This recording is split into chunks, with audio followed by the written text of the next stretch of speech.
حيرة من أمري، فهنا علم وهنا نور وهنا منبع كل الفكر. نهر من فقه يتجلى بعقيدة صدق في صدري، لبيك أتيتك في لهف لسؤالك يا أهل الذكر. لسؤالك يا أهل الذكر، لسؤالي جئت لكي أدري. بسم الله الرحمن الرحیم. الحمد لله رب العالمین و صلاة و السلام علی اشرف الانبیاء والمرسلین سیدنا و نبینا و مولانا محمد و علی آله و اصحابه اجمعین. با یاد و نام الله متعال برنامه امروز را آغاز می کنیم. عرض سلام و خسته نباشید داریم خدمت شما بینندگان عزیز. امیدوارم در هر کجا که هستین همیشه در پناه الله شاد و خوش و خرم باشین. در خدمت شما بزرگواران هستیم با برنامه پرسش و پاسخ. در این قسمت در خدمت جناب مولانا عبدالقدوس دهقان هستیم. خدمت ایشان نیز عرض سلام و خسته نباشید داریم. بفرمایید. بنده هم خدمت جناب عالی و تمامی بینندگان عزیز و ارجمند عرض ادب و سلام و وقت بخیر دارم. السلام علیکم و رحمت الله و برکاته. و علیکم السلام و رحمت الله. سلام باشید. سالها و برنامه را از سالهای صوتی که بینندگان فرستاده اند آغاز میکنیم و از اتاق فرمان خواهش میکنم که اولین سوال بیننده را پخش بکنن. الو، سلام علیکم. سال حق، من محمد زهر کریمی از ایران. خواستم بپرسم در موردی که این اعضای اهدایی که اینا اعضای خودشان اهدا میکنن، خانواده چون مرگ مغزی میکنن، آیا از نظر شرعی حرامه یا حلاله؟ خدا حافظ. بله، اهدای اعضا از نظر شرعی چه حکمی داره؟ بسم الله الرحمن الرحیم و به نستعین و صلی الله علی نبینا محمد و علی آله و صحبه اجمعین. در یکی از نشست‌های مجمع فقه اسلامی در مکه مکرمه که مشتمل بر پزشک‌ها و متخصصین در این باره هست، هم متخصصین علم پزشکی و هم متخصصین علوم شرعی، جلسه تشکیل شد در این زمینه در سال 1408 هجری و این مسئله به صورت کلی مورد بحث و بررسی قرار گرفت. در اون مسئله خود اهدای عضو یا منتقل کردن یک عضو از یک شخصی به شخص دیگر صورت‌های مختلف و متفاوتی رو دارد که برخی از این صورت‌ها جایز هستند و برخی از موردهاش هم ناجایز هستند و از نظر شرعی مشکل دارند. این نقل عضو، انتقال عضو اگر از خود انسان به خود انسان باشه هیچ گونه اشکال شرعی ندارد، مانند الیافی از بدن، پوستی از بدن، قطعه گوشتی از بدن که از یک جا در واقع گرفته بشود به جای دیگر پیوند بشود در خود این یک شخصی نقل عضو هست و انتقالش از یک جای به جای دیگر. این از نظر شرعی هیچ گونه در واقع اشکالی ندارد، به اتفاق علما همه جایز هست. مورد دیگر اهدای عضوی هست که متجدد هست، یعنی جایگزین دارد، خود به خود جایش پر می شود و بدن به هیچ عنوان کمبودی براش احساس نمی کند. این هم مورد جایز هست. مانند فرض بکنیم که اهدای خون مثلا از یک فرد به فرد دیگر، وقتی که انسان خون می دهند خود به خود این خونش در واقع جایگزین می شود. این مورد هم جایز هست، هیچ گونه اشکال شرعی نداره. مورد سومش فرض بکنیم که اعضایی که قطع شدند بر اثر بیماری یا بر هر علت دیگری که یک عضوی از یک شخصی برای بدن خودش سازگار نیست، پزشکان تشخیص دادند و اینو قطعش کردند، آیا جایز هست که این عضو قطع شده رو به یک فرد دیگر بدهیم که از اون استفاده بکند، چه بسا با بدنش سازگار باشد؟ از نظر شرعی باز هم در این مورد اشکالی نیست، جایز هست که عضو قطع شده را بنابر بیماری یا هر علتی دیگر در صورتی که خود فرد بخواهد که از اون استفاده نکند یا امکان استفاده برای صاحبش نباشد میتواند این رو هدیه بدهد به یک فرد دیگری. این در واقع سه مورد هستند که به اتفاق حلال و جایز هستند. یک مورد دیگری هست که به اتفاق حرام هست، یعنی اون اعضایی که از یک فرد در واقع مبنای زندگیش هست و اساس زندگی هست، مانند اهدای قلب. ما میدونیم که اگر یک فردی رو قلبش رو بگیرند، هدیه بکنند یا به زور بگیرند منتقل بکنند به یک فرد دیگر، چه بسا احتمال داره اون فرد دیگر زنده باشه، اما خود این فرد از بین خواهد رفت. نجات دادن زندگی دیگران به هیچ عنوان ارزش این رو ندارد که به بهای زندگی خود شما باشه. این جایز نیست که ما یک نفر رو بکشیم که در مقابلش یک نفر دیگر زنده بشن. این مورد هم ناجایزه. به اتفاق علما اهدای اعضایی که حیات بر اون وابسته هست و بستگی دارند مانند قلب، چون این عضوی رو هدیه دادنش در واقع جایز نیست. مورد دیگری هم که جایز نیست اهدای مواردی که یک وظیفه اساسی در بدن انسان رو مثلا انجام میدهد. مانند فرض کنیم که قرنیه چشم رو یا کل چشم رو به صورت کلی مثلا این رو مثلا هدیه بده به یک فرد دیگر، یک فردی رو ما کور بکنیم به بهای این که یک فرد دیگر مثلا بینا بشود، چون این چیزی هم از نظر شرعی جایز نیست. منتها یک مورد دیگری هست که نقل اعضا یا انتقال اعضا یا اهدای عضو از یک میت به فرد دیگری. کسی که الان فوت کرده و مرده به صورت کلی و مرگش قطعی و 100% هست، یک عضوی رو از بدن این منتقل بکنند به یک عضو، به یک فرد دیگری که نیازمند اون باشند و چه بسا حیات اون فرد دیگر رو در واقع نجات بدهند. در این قرار و در واقع تصویبات مجمع فقه اسلامی در این مورد آمده که این مورد جایز هست، اما با شروط. یک شرطش این است که در واقع خود اون میت قبل از این که بمیرد این وصیت رو کرده باشد یا اجازه داده باشد که یکی از اعضای عضوش رو به یک فرد دیگری در واقع منتقل بکنند، یا این که وارثانش بعد از اون در واقع چیکار بکنند، این اجازه رو داده باشند و رضایت داده باشند که این در واقع اهدا بشود به یک فرد دیگری. گرچه بسیاری از علما در این زمینه هم معتقد هستند که به هیچ عنوان جایز نیست که ما اعضا رو به دیگران، اعضای مرده، نه اختیار خود مرده هست و نه اختیار بعد از اینکه یک فردی مرد از دنیا رفت، این نه ملک ورثه هست و نه خود میت در آن دخل و تصرفی داره. بسیار از علما اینو در واقع نفی کردن، چون چیزی گفتن جایز نیست، اما در مجمع فقه اسلامی تصویب شده که جز مواردی هست که جایز هست. منتها تمامی این مواردی که بنده عرض کردم اینها فقط در مورد اهدای عضو هست. یعنی یک طرفی از خودش به صورت خودجوش میخواد که جان یک کسی رو نجات بده یا عضوش رو به یک کسی دیگر هدیه بدهد. هدیه دادن یعنی این که در مقابل عوضی رو دریافت نمی کند، نه فروخته، فقط هدیه کرده. فروختن عضو آدمی یعنی یک از اعضای خودش رو انسان بفروشد، چه کلیه باشد یا غیر کلیه، در هیچ شرایطی جایز نیست که انسان رو ما در معرض خرید و فروش بگذاریم، خود انسان رو یا اعضایش رو، چون این چیزی جایز نیست. این مباحثی که بنده عرض کردم فقط در موردی هست که اهدای عضو باشد.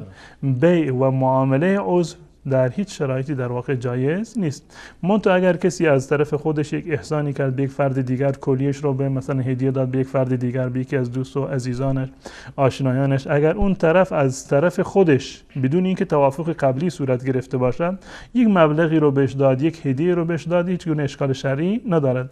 اما اینکه توافق بکنند که این کلیه رو یا فلان عضو رو من میفروشم در مقابل این مقدار و مبلغ پول، از نظر شرعی جایز نیست. این مواردی که عرض کردم جایز هست، فقط اهدای عضو جایز هست، فروختن عضو جایز نیست. جزاکم الله خیر. از اتاق فرمان خواهش میکنم که پیام صوتی بعدی بیننده رو پخش کنید. سلام و رحمت الله و برکاته. علیکم السلام. من سعید از تاجیکستان یک سوال داشتم. مثلا وقتی نماز خواندن انسان های رو میبینه که وقتی رکوع میروند پشت هایشون یعنی آریان میتواد لوچ، وقتی مثال رکوع ده یا که سجده ده، آیا همین مثال همین پشتی که میتواد نمازش فاسد میشه؟ چی میشه؟ همین شرح میدادین. سلام و رحمت الله. اگر عورت در کل، یعنی اگر در نماز ظاهر بشه، پوشیدن عورت جز لوازم و جز شروط نماز هست که انسان حتما باید بدنش و خصوصا عورتش اگر مثلا لباس کاملی ندارد و پوشش کاملی ندارد، حداقل عورت شرعیش باید پوشیده باشد، خصوصا در مردان که از ناف گرفته تا زانو هست و زن که کل بدنش در نماز عورت هست به استثنای چهرهش و کف دستش و حتی کف پا، با اختلافی که در این زمینه هم وجود دارد. این به صورت یک حکم کلی هست. منتها در صورتی که این بیننده‌مون مثلا توضیح دادند که احیانا افرادی لباسهایی رو پوشیدن وقتی که به رکوع میروند یا وقتی که به سجده میروند قسمت کمرشون نمایان میشود که عورتشون در واقع ظاهر میشوند، این یک حکم قطعی و 100% که برای تمامی موارد قابل تطبیق باشه نمیتونیم ما چنین حکمی، چنین فتوایی رو صادر بکنیم، زیرا که معیار در این زمینه کثرت هست، کثرت یا قلت. اون قسمتی که ظاهر شده چه اندازه هست، آیا خفیف بوده یا اینکه مثلا خیلی زیاد هست، این قسمتی از عورت که مثلا نمایان شده جزء عورت مغلظه بوده یا اینکه جزء عورتی هست که مثلا مخففه میگویند غیر مغلظه هست، میگن از زانو گرفته تا ناف، و خود شرمگاه که عورت مغلظه هست. این قسمتی که ظاهر شده کدوم قسمت هست، اینا با هم دیگر کاملا متفاوت هستند. اما به صورت کلی فقها در این زمینه معیاری دارند. اگر اون عضوی یا اون قسمتی از عورت که ظاهر شده به صورت کثیر ظاهر شده، یعنی یک قسمت بزرگی هست و برای مدت طولانی بوده، هم زیاد بوده اون قسمتی از بدن که نمایان شده، قسمتی از عورت، و همین که در واقع مدتش طولانی باشد. در صورتی که کم باشد یا این که در مدت خیلی کمی باشد، کل نمازی نباشد، در این صورت نماز صحیح هست، نمازش باطل نشده. اما اگر به صورتی باشد که فرض کنیم که نصف باسن مثلا پیدا بشود، در این صورت نماز باطل شده، در این صورت نماز باطل شده. اما در صورتی که فرض کنیم به اندازه یک انگشت یا 2 انگشت مثلا از کمر دیده بشود، در این صورت مثلا فقط در حالت سجده هست، در این صورت نماز باطل نشده و نماز در واقع درست است. گرچه انسان باید سعی بکند که عورت خودش را خصوصا در حالت نماز باید به صورت کامل بپوشاند و از لباسهایی که احتمال دارد که کشف عورت بشود و بدن انسان نمایان بشود در هنگام نماز یا در غیر هنگام نماز، در وقتی که رفته دعوتی و در مهمانی و مجلسی نشسته، چه بسا این مورد پیش بیان. انسان مسلمان باید حریص باشد بر نوع لباسش که نوعی باشد که کشف عورت در واقع نباشد و این احتمالش کمتر باشد و جلب توجه نکند برای دیگران. اما حکم شرعیش در نماز این است که اگر کم بوده و برای مدت کمی بوده نمازش درست است، اما اگر زیاد بوده به گونه‌ای که من مثال دادم، در اون صورت نمازش شکسته، باید نماز رو اعاده بکنه. درست. جزاکم الله خیر. سوال بعدی بیننده رو پخش کنید. الو سلام، من شیوا هستم از ایران. سلام خدمت آقای عباسی و آقای دهقان. من یه چند وقتی یه مشکلی برام پیش اومده، خواستم یه راه حل به من نشون بدین. یه چند وقتی یه جور شک و تردید در مورد خدا و همه چیز تو دلم هست، خیلی دیگه از این وضعیتم دارم عذاب میکشم. نمیدونم چرا اینجوری شدم، یعنی هر کی هرچی بهم گفت رفتم همون کارو کردم، اصلا حالم خوب نمیشه. یه جوری شک در خدا، قرآن، پیامبر، همه چیزا تو دلم هست. خیلی دیگه من از این وضعیتم خسته شدم، هر کاری میکنم اصلا حالم خوب نمیشه. موقع نماز، موقع همه چی همین وضعیت برام پیش اومده. واقعا دیگه خیلی عذاب میکشم. اگه میشه راهنمایی کنین خواهش میکنم، خیلی برام مهمه. تشکر میکنم بیننده. بفرمایید جناب مولانا.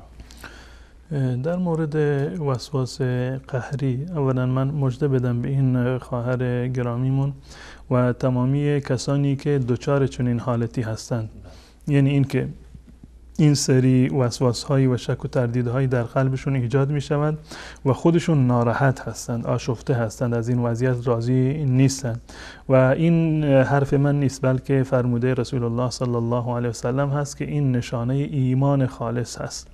در روایتی در صحیح مسلم هست از حضرت ابو هریره رضی الله تعالی عنه که میگوید که بعضی از اصحاب رسول الله صلی الله علیه و سلم اومدن نزد ایشون و سوال کردند که انا نجد فی انفسنا ما یتعاظم احدنا ان یتکلم به، ما گاهی وقتی در قلب ما یک چیزایی پدید میاد، یک خیالاتی میاد، یک افکاری میاد که برای ما خیلی سنگینه که اونها رو بر زبان بیاوریم. یا حتی در روایت دیگر اومده که ما دوست داریم که در واقع زغال بشیم، سوخته بشیم، بهتر از این است که اون رو ما بر زبان بیاوریم. تا این اندازه این برای ما سخته. رسول الله صلی الله علیه وسلم فرمودن وقد وجدتموه، آیا این حالت به شما دست داده؟ آیا فعلا و عملا همین گونه هست که شما چنین حالتی برایتون دست داده؟ گفتم که بله یا رسول الله، ما چنین حالتهای برای ما پیش میاد. یک افکاری و در واقع تصوراتی، خیالاتی در ذهن ما میاد که ما میخوایم که خودمان رو بکشیم، ما میخوایم که بسوزیم و پودر بشویم، یا اینکه خیلی سخته برای ما که این گونه موارد رو ما بر زبان بیاوریم و تصورش را بکنیم. اما یک مواردی هست که غیر اختیاری هست، وسواس شیطانی هست. رسول الله صلی الله علیه وسلم فرمودند ذالک صریح الایمان، این نشانه حقیقت ایمان هست و اصل ایمان هست. و واقعا این گونه هست. کسانی که ایمان ندارند به هیچ عنوان آشفته نمیشوند، به هیچ عنوان ناراحت نمیشوند. هر گونه فکری که در ذهنشون بیاد، هر گونه در واقع خاطره‌ای که در ذهنشون ایجاد بشه، وسوسه و شکی که ایجاد بشه، براشون اهمیت نداره. همین اهمیت دادن به این موضوع و ناراحت شدن از این موضوع و دنبال راه چاره بودن خودش دلیل بر ایمان هست. این جای تبریک داره که رسول الله صلی الله علیه و سلم هم تبریک گفتن و فرمودن ذالک صریح الایمان، که این اصل و اساس ایمان هست. این یک مطلب. مطلب دیگر این که این گونه موارد برای شما هیچ گناهی رو ندارد. کسانی که مرتکب چنین حالتی هستند، یعنی چنین حالتی بهشون دست میدهد، دچار شک و تردید هستند در مورد خدا، در مورد پیامبر، در مورد دین یا بقیه مواردی که هست، اما نمیخواند، این خودشون معتقد به این نیستند، فقط صرف یک وسواس هست، یک خیالاتی هست که در ذهنشون اومده و خودشون هم آزردند از این وضعیت، دوست ندارن این وضعیت رو. از نظر حکم شرعی به هیچ عنوان برای این افراد گناهی نوشته نمی شود. از دیدگاه شرعی شما گناهکار نیستید که در قلب شما چنین خیالاتی اومده. روایتی هست در صحیح بخاری که رسول الله صلی الله علیه و سلم فرمودند ان الله تجاوز لامتی عما وسوست به انفسها ما لم تعمل او تتکلم. الله متعال از وساوسی و خیالاتی که در قلب امت من، در نفسشون و در خاطرشون پدید می آید، الله متعال اینها رو مؤاخذه نمی کند، از اینها درگذشته، اینها رو معاف کرده تا زمانی که منجر به عمل نشود، یعنی که انسان اون بر زبان نیاورد، یعنی ایده و باور نشود که اونو تبلیغ بکند و بیانش بکند. تا زمانی که این رو عملا این گونه نبوده، بر مقتضای اون عمل نکند، یا این که آن را بر زبان نیاورد، یعنی از روی عمد و قصد اون را بر زبان بیاورد، اون یک حکم جداگانه است. اما تا زمانی که در حد وسوسه هست، در حد خیالات هست، در حد افکار ناخواسته هست و طفیلی هست که در قلب انسان ایجاد می شود، الله متعال بنابر این روایت صحیح بخاری و روایات دیگری هم به این مضمون هست که الله متعال امت رسول الله صلی الله علیه و سلم رو در این زمینه ها مؤاخذه نمی کند. اما در مورد راه علاجش و این عرض بکنم که این یک امر یعنی تقریبا طبیعی هست. در یک روایت دیگری اومده که رسول الله صلی الله علیه وسلم فرمودند که سپاس خدایی که کید شیطان را، حمله شیطان را تبدیل به وسواس کرده. شیطان میخواد که ما رو به صورت کلی منحرف بکند، از راه به بیراهه بکشاند و ما رو از دیانت خودمون، از عبادت خودمون، از باور و اعتقاد خودمون در واقع دور بکند. اما خود همین که ضربه شیطان و تمام تلاش شیطان صرفاً منجر به وسواس شده، کاری بیشتر از این نیست، در حد عمل نیست، در حد گفتار نیست، در حد اعتقاد و باور نیست، فقط یک وسواسی هست که گذرا هست و در قلب انسان به وجود میاد. این هم سپاس الله متعال است که کید و حمله شیطان رو تقلیل داده و کمش کرده، ضعیفش کرده به این اندازه. و مورد دیگری در مورد علاج این گونه موارد هست. علاج این گونه موارد و به چه صورت ما خودمان رو از این وسوسه های قهری و غیر ارادی در واقع نجات بدیم. اولین موردی که در این زمینه مهم هست استعاذه هست، یعنی پناه جستن به الله متعال. و صراحتا الله متعال در قرآن کریم می‌فرماد و انما ینزغنک من الشیطان نزغ فاستعذ بالله انه سمیع علیم. هر وقتی که مورد حمله قرار گرفتی از جانب شیطان، پس استعاذه بکن، یعنی پناه ببر به الله متعال. هر وقتی که چنین فکری، چنین اندیشه‌ای، چنین گمانی در قلب ما ایجاد می شود، فوراً بگیم که اعوذ بالله من الشیطان الرجیم. اعوذ بالله، حداقل ساده ترین جملهش این است که اعوذ بالله من الشیطان الرجیم، یا حتی به زبان محلی خودمان فارسی یا هر زبان دیگری هست بگیم که من به الله متعال پناه میبرم. اولین راهکارش پس بنابراین پناه بردن به الله متعال هست. دومین مورد استمداد از الله متعال هست. ما باید از الله متعال کمک بطلبیم و توکل بکنیم بر الله متعال، خود را بسپاریم به الله متعال و بخوایم از الله متعال که در واقع این موارد رو از ما دفع بکند، زیرا که تا زمانی که الله متعال ما رو مدد نکند، ما رو کمک نکند، ما نمیتوانیم که در واقع از پس معرکه و جنگی که با شیطان داریم در این معرکه ما پیروز بشیم. و من یتوکل علی الله فهو حسبه، کسی که اعتمادش بر الله باشد، استمدادش از الله متعال باشد، انشالله که الله متعال کافی هست و این موارد رو از ما دفع خواهد کرد. مورد سوم دعای صادقانه هست. به همین اندازه‌ای که ما در قلب خودمون پریشان هستیم و ناراحتیم از این وضعیت که چرا من باید این گونه باشم، چرا این افکار و خیالات در ذهن من به وجود میاد، به اندازه همین ما باید دعا بکنیم از الله متعال، بخوایم که این موارد رو از ما دفع بکند، ما رو کمک بکند و کید شیطان رو از ما دور بکند. اما یجیب المضطر اذا دعاه و یکشف السوء، اون کسی که مضطر رو صدایش رو میشنود و اجابت میکند دعایش رو و بدیها رو و ضررها و زیانها رو از بین میبرد، کسی غیر از الله متعال نیست. پس بنابراین ما باید دعای صادقانه داشته باشیم در پیشگاه الله متعال تا اینکه الله متعال ما را در واقع کمک بکند و این مورد رو از ما دفع بکند. مورد چهارم قطع وسواس هست، بستن راه شیطان هست که در واقع ما این وسواس شیطانی رو ادامه ندهیم. ابتدای وسواس در اختیار ما نیست، اما ادامه دادنش که ما مثل یک گوسفندی باشیم که مهار ما دست کسی دیگری هست، به هر جا که ما رو ببرد ما برویم با خیال راحت. این گونه نباشد. وقتی که ما متوجه شدیم که چنین خیالی و چنین فکری در ذهن ما، چه در حالت نماز یا غیر نماز، چنین فکری در ذهن ما ایجاد شده، ما باید راه شیطان رو باید ببندیم، ذهن خودمان را منصرف بکنیم، برگردانیم از اون حالت به آیات قرآن، به ذکر و اوراد، به وضعیتی که در اون قرار دادیم در واقع بیشتر توجه بکنیم و این راه شیطان رو ببندیم. در این زمینه روایتی هست در صحیح مسلم که رسول الله صلی الله علیه و سلم می‌فرماید که شیطان نزد شما میآید و میگوید که من خلق کذا و کذا، اینهایی رو که میبینید چه کسی اینا رو آفریده؟ نهایتا شیطان شما رو پله پله میبرد تا اینکه حتی یقول من خلق ربک، خدای تو رو کی آفریده؟ یعنی این پله های شیطان هست و تدرج از زمین سازی می کند برای اینکه شما را در اصل وجود و ذات الله متعال دچار شک بکند. رسول الله صلی الله علیه و سلم فرمودند فاذا بلغ ذلك فلیستعذ بالله ولینتهی، زمانی که به این مرحله رسیدید، یعنی شیطان وسوسه هاش به این مرحله رسید که شما را در ذات الله متعال دچار شک و تردید می کند، استعاذه بکنید، فلیستعذ بالله، پناه ببرید به الله متعال، ولینتهی، از این باز بیاید، این یعنی قطع بکنید راه شیطان را و بیشتر از این ادامه ندهید. این مورد چهارم هست. مورد پنجم که باز هم در حدیث اومده و در حدیث صحیح مسلم هست از رسول الله صلی الله علیه و سلم نقل شده، این است که انسان باید بگوید که آمنت بالله، یعنی من به الله ایمان دارم، به الله من مسلمان شدم، یا مثلا تجدید ایمان بکند، یا شهادتین رو بر زبان بیاورد، اشهد ان لا اله الا الله و اشهد ان محمدا عبده و رسوله.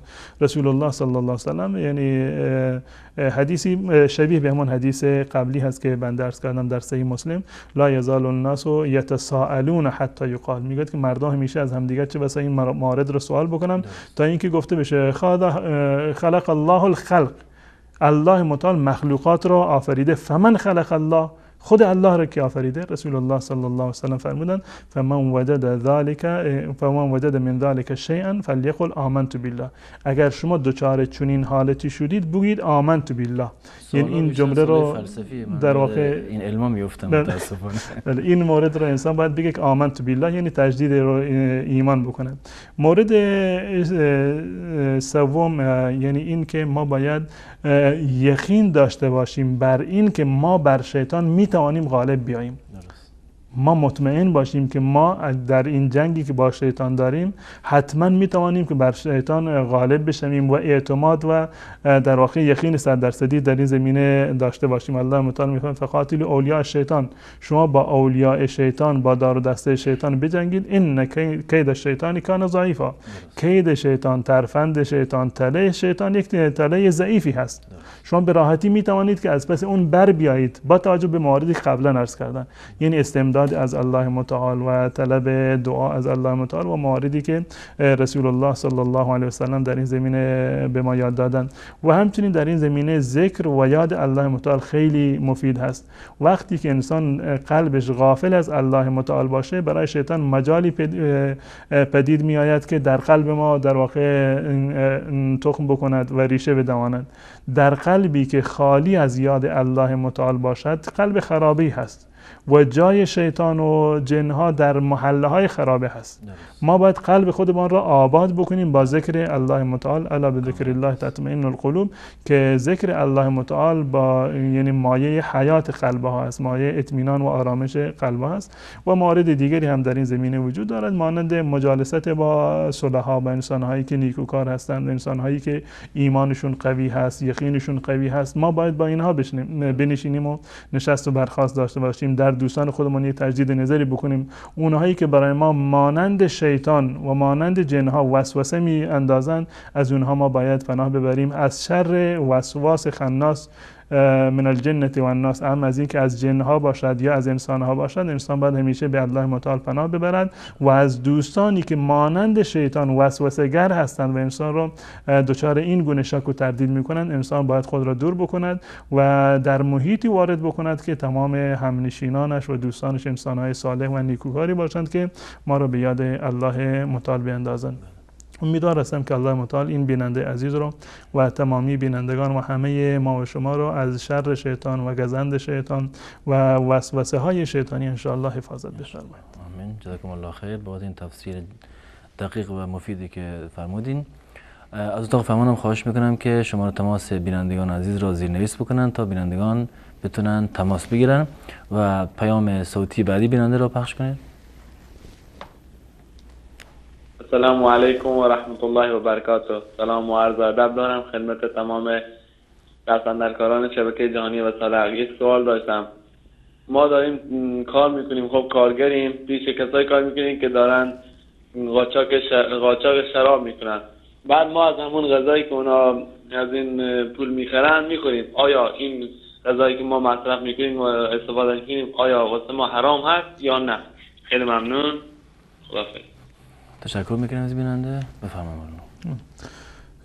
در این مورد اگر ایشون واقعا یعنی کارشون خرید و فروش شراب و مشروب هست یا اینکه شرکت اساسا کارش این هست یعنی واردات مشروب مثلا دارند یا تولید مشروب هست، کار با چنین شرکت از نظر شرعی جایز نیست.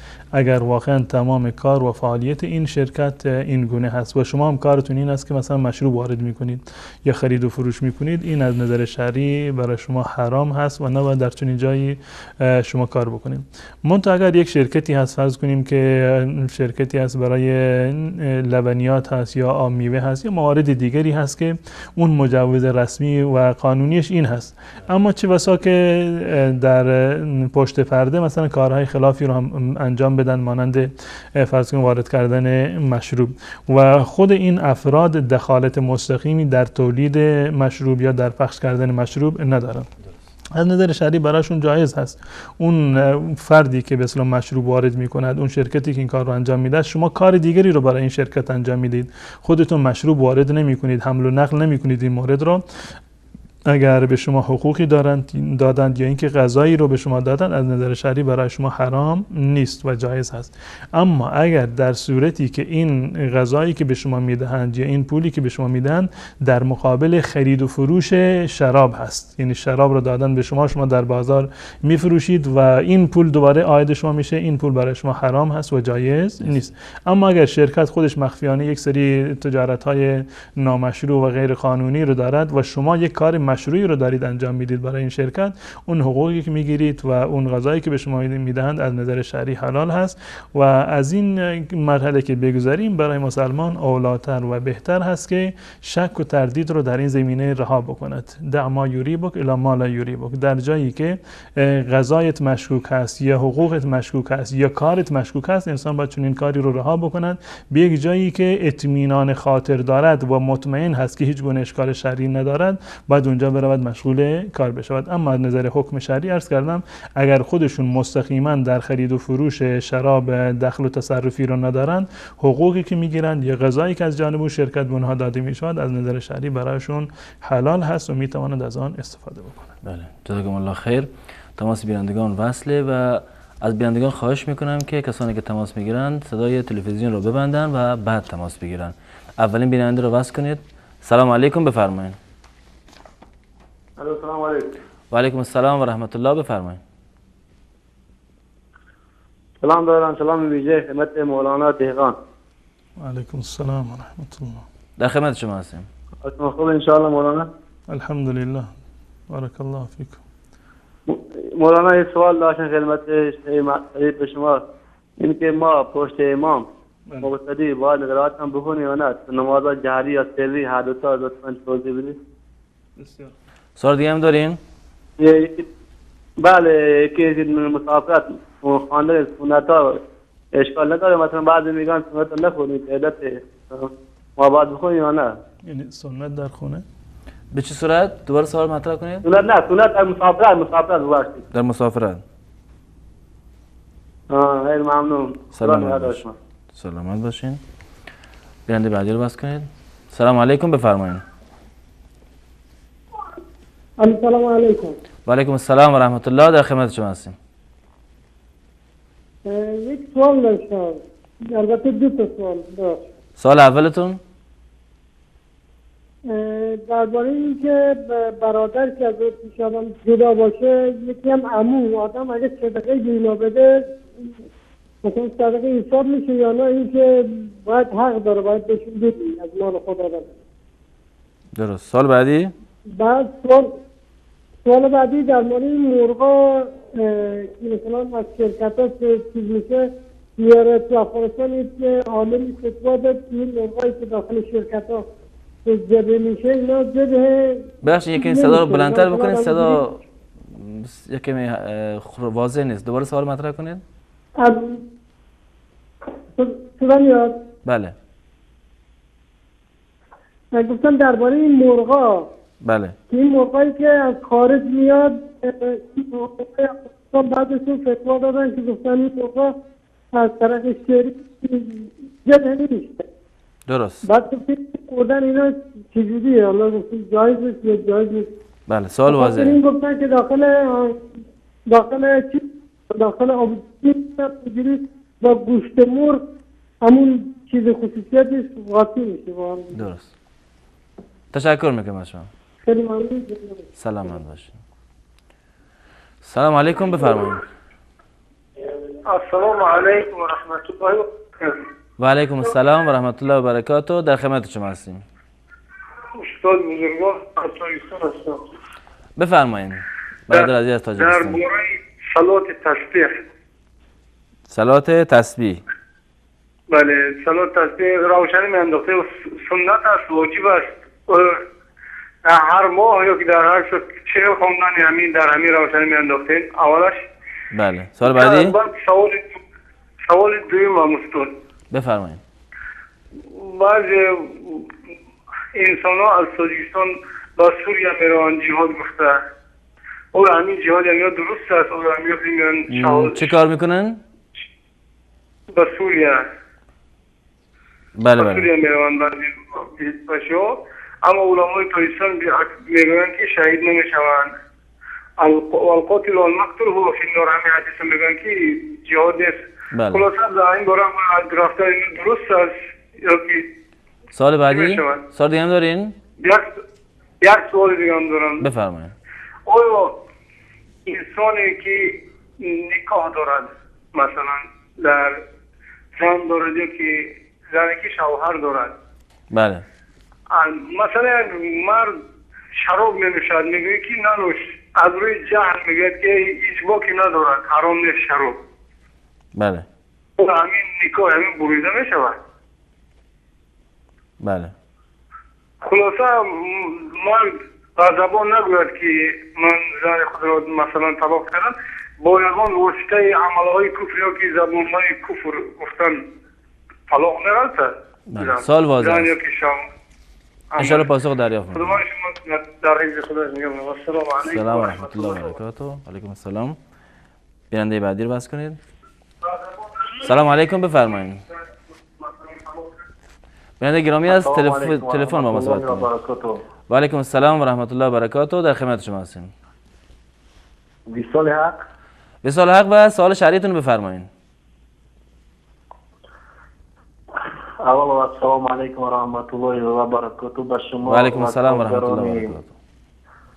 و به استاد مولانا عبدالقدوس دهقان. در خدمت شما هستیم. سوال شرعی همین بود که به حضرت مولانا که آیا در قرآن کریم چند آیت سجده است و در کدام سوره های قرآن هستند؟ دومین سوال من که آیا که مرد که به زبان اقرار نکرده است طلاق زن را، به دل فقط اقرار کرده است، آیا میتواند آیا طلاق میشود یا اینکه نه؟ بله. سوال دیگه هم دارین؟ آیا بله. سومین سوال من، آیا ما میرویم به شهر روسیه، ما وقتی که در روسیه کار میکنیم در مغازه های کار میکنیم که مقصد ما را میگن که شما شراب فروشی یا شراب رو گیرید به فلان جا برید. بله. آیا در این حالت ما چی باید کردیم؟ اگر ما نبریم به ما مزد کاری نمیدیم. درست. و در آخر در حق ما دعا کنید. سلامت باشین. تشکر میکنم. سلام علیکم و رحمت الله و برکاته. علیکم السلام و رحمت الله و برکاته. سلام علیکم، بفرمایید. وصال حق و سوال شرعیتون بفرمایید. ما یک ببینم در یک ارد داره، یک دیگه داره، تا خیلی گرفتاره میشه و چه داره. چیزی ما دست ما چیزی میگیره یا نه که ما در که میشه رو گرفتاره. دوباره سوال بپرسین. قرض دارین؟ سوال مجددا بپرسین. دارن تماس خواهر گرامی قطع شد. تماس بعدی رو بس کنیم. سلام علیکم، بفرمایید. سلام علیکم. و علیکم السلام و رحمت الله و برکاته. بفرمایید. خسته نباشید. سلامت باشین. شبکه‌های ببخشید استاد. بفرمایید. میخواستم بدید حاجی مولا صداتون یکی داره قطع وصل میشه، میتونید واضح تر صحبت بکنید؟ الو سلام، میگم مولا اشعار ایشون سخنرانی زیادی والا ایران بنده گرامی اگه لطف کنید دوباره تماس بگیرین. صدای شما این پیش ما تکه تکه است، اصلا ما نمیفهمیم شما چی میگین. لطف کنید دوباره تماس بگیرین. بنده بعدی رو باز کنید. سلام علیکم، بفرمایید. السلام علیکم و رحمت الله و برکاته. و علیکم السلام و رحمت الله و برکاته. بفرمایید. دیگه یک سوال دینی داشتم، به خاطر که میگم دعا که آدم کنه اگر سر خدا به زمین میمونه وقت دعا، وقت آخر دعا، امی اجازه داریم یا نداریم؟ کسی میگه نی بدعت است. امی چطور فیلمی یک معلومات اگر یعنی در غیر از نماز، درسته؟ بله. در غیر از نماز وقتی که کلا میخواین دعا بکنین در هر وقتی که باشه، درست؟ وقت آخر دعای نماز میخوایم سر خدا به زمین بانیم، آیا این بدعت است یا اجازه داریم یا نداریم؟ یعنی سلام دادین یا سلام ندادین؟ بله. سلام دادیم، خلاص شد، نماز خود دعای آخر است. درست. زنده باشین. سلامت باشین. بیننده بعدی رو بس کنیم. سلام علیکم، بفرمایید. سلام علیکم، بفرمایید. سلام علیکم، بفرمایید. سلام، خسته نباشین. سلامت باشین، در خدمت شما هستیم. یک سوال داشتم. من از زاهدان تماس میگیرم.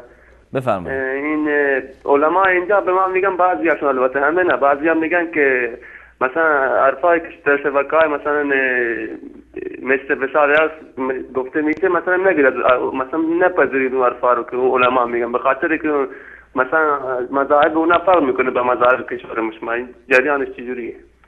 بله. سوال دیگه هم دارین؟ مثلا میگن که سوال مثلا یک جوری مثلا جنبندی میکنم که مثلا میگه حرف اونا رو گوش ندید، اونا علماء، اونا با علماء ما فرق میکنن. درسته که اونا سنی هستن ولی با ما فرق میکنن. یک توضیح بده، ما روشن کنیم. ما گرفتار. ممنون میشم. سلامت باشین. بیننده بعدی باز کنین. سلام علیکم، بفرمایید. سلام علیکم استاد. و علیکم السلام و رحمت الله، در خدمت شما هستیم. استاد همین سوالای پاسخش کی جواب میده؟ دوباره سوال بپرسین. همین سوالای حادی دادگیر پاسخش کی جواب میده؟ بعد از میان برنامه، یعنی الان تماسا که کلا گرفتیم، بعد به این سوالا جواب میدیم. فقط باید صبر کنید. شما الان مثلا نزدیک 12-13 نفر سوال کردن، باید سوالا جواب بده تا نوبت سوال شما برسه. بفرمایید سوالتون. رحمت خدا با تو. سلامت باش. بنده بعدی باز کنین. سلام علیکم، بفرمایید. سلام علیکم، خسته نباشید. سلامت باشین، در خدمت شما هستیم. ببخشید یه سوال داشتم از بله، سوالتون؟ جناب مولانا. سوالم سه تا سوال اگه محبت کنید. سوال اولتون؟ اولی، آیا این موارد بانکی که از طریق دسته‌های خودپرداز کارت به کارت میشه یه حرکت میکنه از حساب ما، یا یه شارژ تلفنی مثلا به عنوان مالیات کم میکنه، یا آیا مشکل فرعی نداره ربا محسوب نمیشه برای مثلا اونی که انجام میده؟ درست. این یک. دومی هم مبلغ پولی که به عنوان قرض مردم داده باشی و اینم یک سال ازش گذشته باشه، آیا این زکات داره برای صاحب پول؟ درست. سوال بعدی؟ الو. سوال بعدی؟ سوال سومتون؟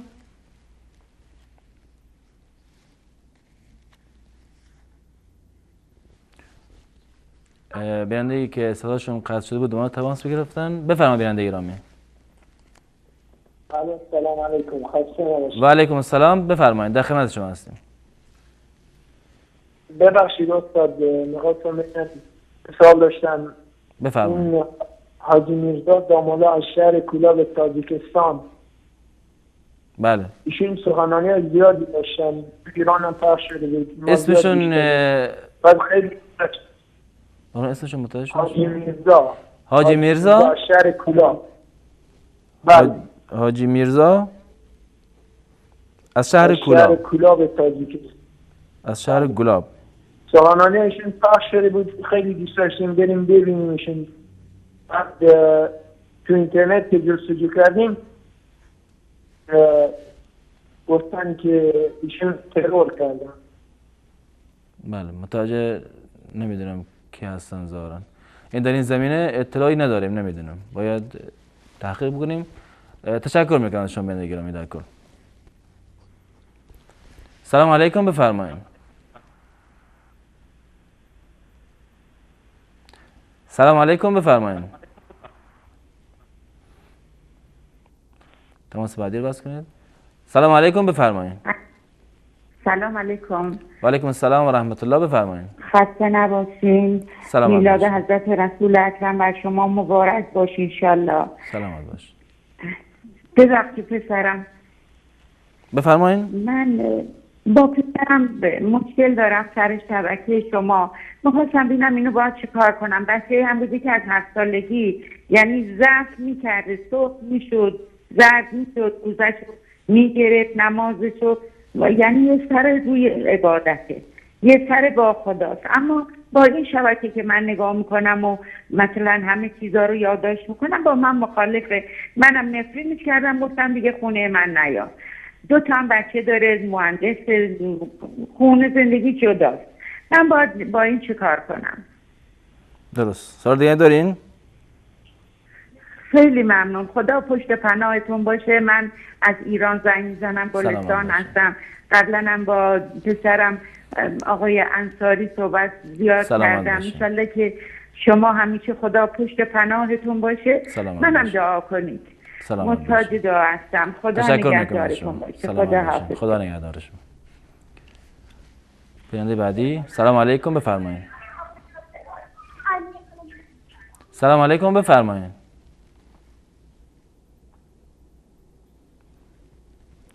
سلام علیکم، بفرمایید. سلام علیکم، خسته نباشید. و علیکم السلام، سلامت باشین، در خدمت شماییم. ببخشید من 2 سوال داشتم از خدمت مولانا. سوال اولتون؟ سوال اولم این بود، در بحث این که ما وضو داشته باشیم، دست، صورت یا بدن همسرمون رو لمس بکنیم، بالاخره وضومان باطل هست یا خیر؟ درست.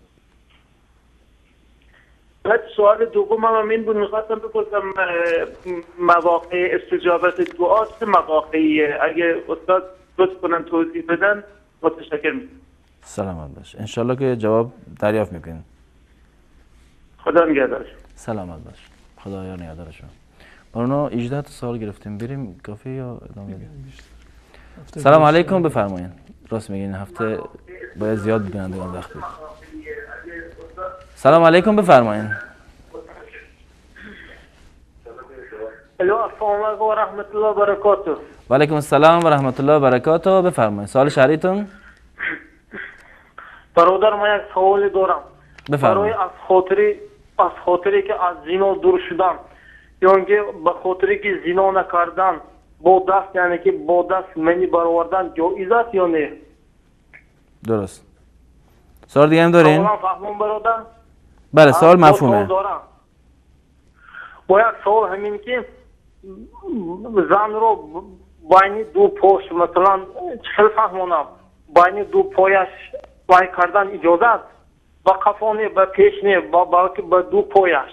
درست. فهمون سوالم برادر؟ یعنی نزدیکی با زن بین 2 پا بدون دخول. با پیش و قفانه، بلکه به وقتی که زن مثلا حیض میدینن. سوال واضح است. بله. مثلا سلام علیکم و رحمت الله. علیکم السلام و رحمت الله. بیننده بعدی رو بس کنیم. سلام علیکم، بفرمایید.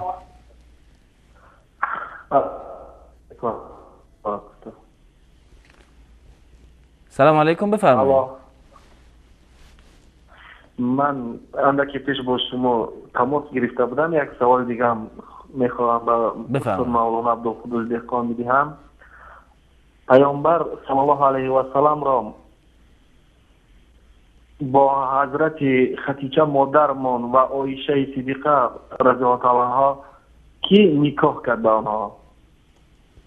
والا دوم، یعنی سوال مفیده. نکاح بین حضرت فاطمه، مولوی بپرسین، نکاح بین حضرت فاطمه و علی رو کی کرد؟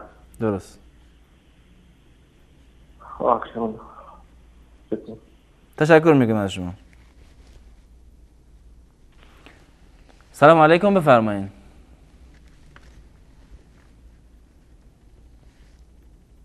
سلام علیکم، بفرمایید.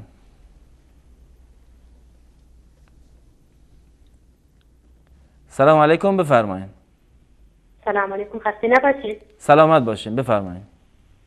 تشکر از برنامه خوبتون میکنم. در خدمت شما هستم، خواهش میکنم. تشکر میکنم از شما، از شیخ بی نهایت تشکر میکنم. من از کردستان عراق زنگ میزنم. در خدمت شما هستیم. بله، ام یوسف هستم.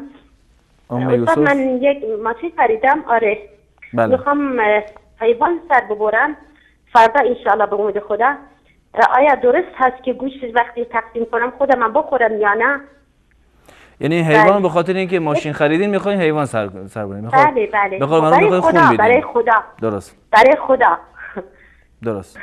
بله. بعد یه سوال دیگه دارم، همون که این خواهری که چند دقیقه پیش گفتن وسواس و اینا دارم، من همیشه اکثرا روزای دوشنبه پنجشنبه خودم روزه هستم. بله. و روز ماه نصف ماه که هست اونم روزه هستم، بدون این ماهو که نشد نمیدونم. نمیدونم همیشه وسواسه دارم، خودم فکر میکنم میگم خدای زندگی برای چیه؟ یعنی خیلی هم با دیانت الان دارم تدبیر قرآن برای خودم دارم میخونم و اینا تو مسجد، ولی نمیدونم با وجودی که این جوری هست حتی شب تو خوابم این وسوسه برام میاد. درست. آره خواهش میکنم از برنامه. من از کردستان عراق هم زنگ میزنم، تشکر میکنم. همین که گفتم بگیم کردستان عراق، کرد عراق هستم. باش در خدمت تشکر شما. میکنم سلامت از برنامه خوب شما، شبکه خوب شما. من هر روز منتظر این برنامه شما هستم. تشکر میکنم از شما. خیلی ممنون از تشکر از برنامه شما. خداحافظ. خدا نگهدار شما. بیننده بعدی رو باز کنیم. سلام علیکم، بفرمایید. سلام علیکم. خسته نباشید. سلامت باشین، در خدمت شما. از برنامه تشکر میکنم. به سال حق هسته؟ به سال حق و در خدمت شما هستیم.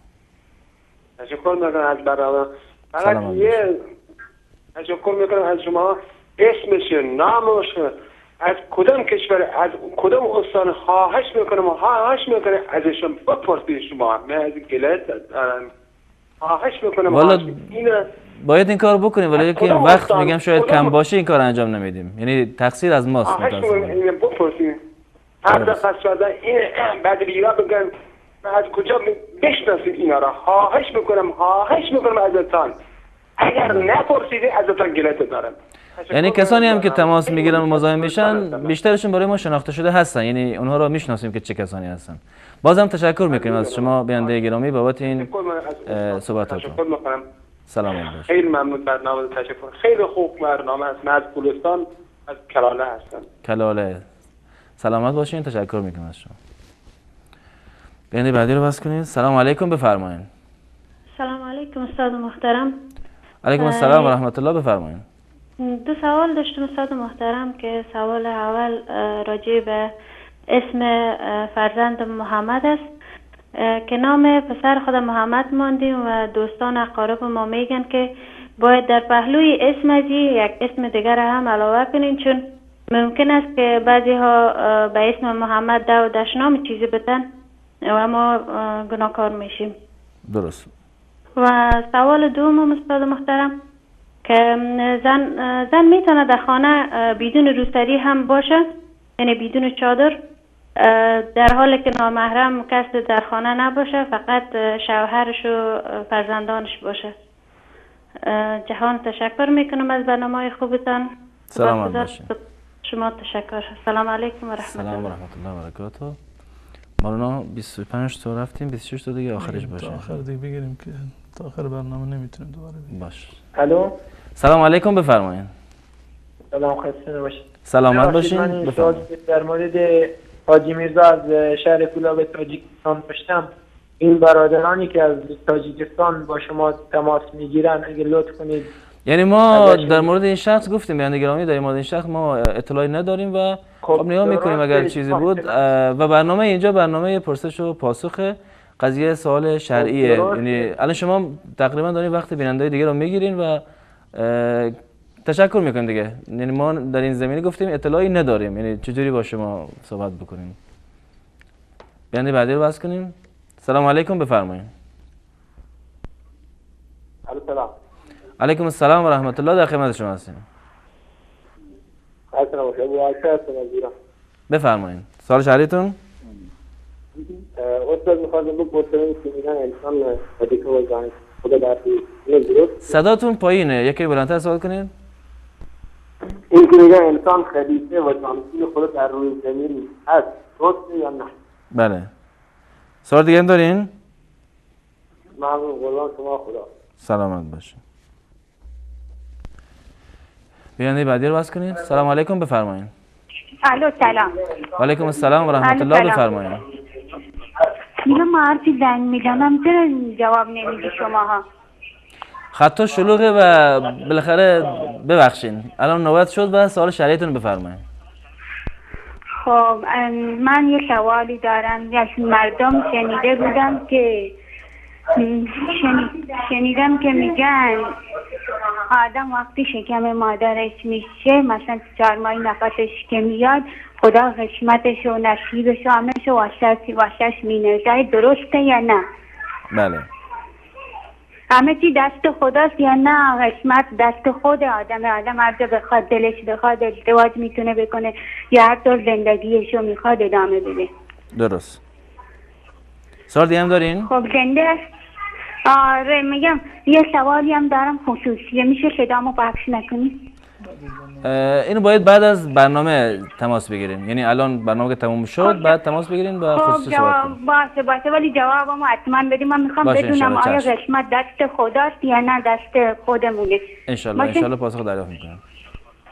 باشه خدا. آخرین تماس بیننده رو بس کنین. سلام علیکم، بفرمایید. السلام علیکم و رحمت الله و برکاته. و علیکم السلام و رحمت الله و برکاته، بفرمایید. شوکی جهانی وصال حق است. وصال حق است و سوال شرعیتون لطفاً. خدمت استاد محترم جناب شیخ عبدالقدوس دهقان سلام و عرض ادب دارم. من از شما دو سوال دارم، دو درخواست. بفرمایید. زن در خانه پدرش به شوهرش زندگی کند، اگر به شوهرش دعوا کند زن گوید که خانه پدر من است، آیا اینها طلاق میشوند؟ یعنی طلاق چرا طلاق باشه؟ خب زن دعوا میکند که خانه پدر من است، به شوهرش جنگ کنند دعوا کنند گوید خانه پدر من است، اینها طلاق میشوند؟ درست. سوال دیگه تون؟ در فصل بهار مردم تاجیک سمنگ میپزند و نوروزه جشن میگیرند، عید نوروز میگذرونه، آیا همه ممکن است؟ درست. از کارگردان محترم خواهش میکنم غزل زیبای حفظ کن ای خدا مسجد مکی‌ها رو پخش کنم.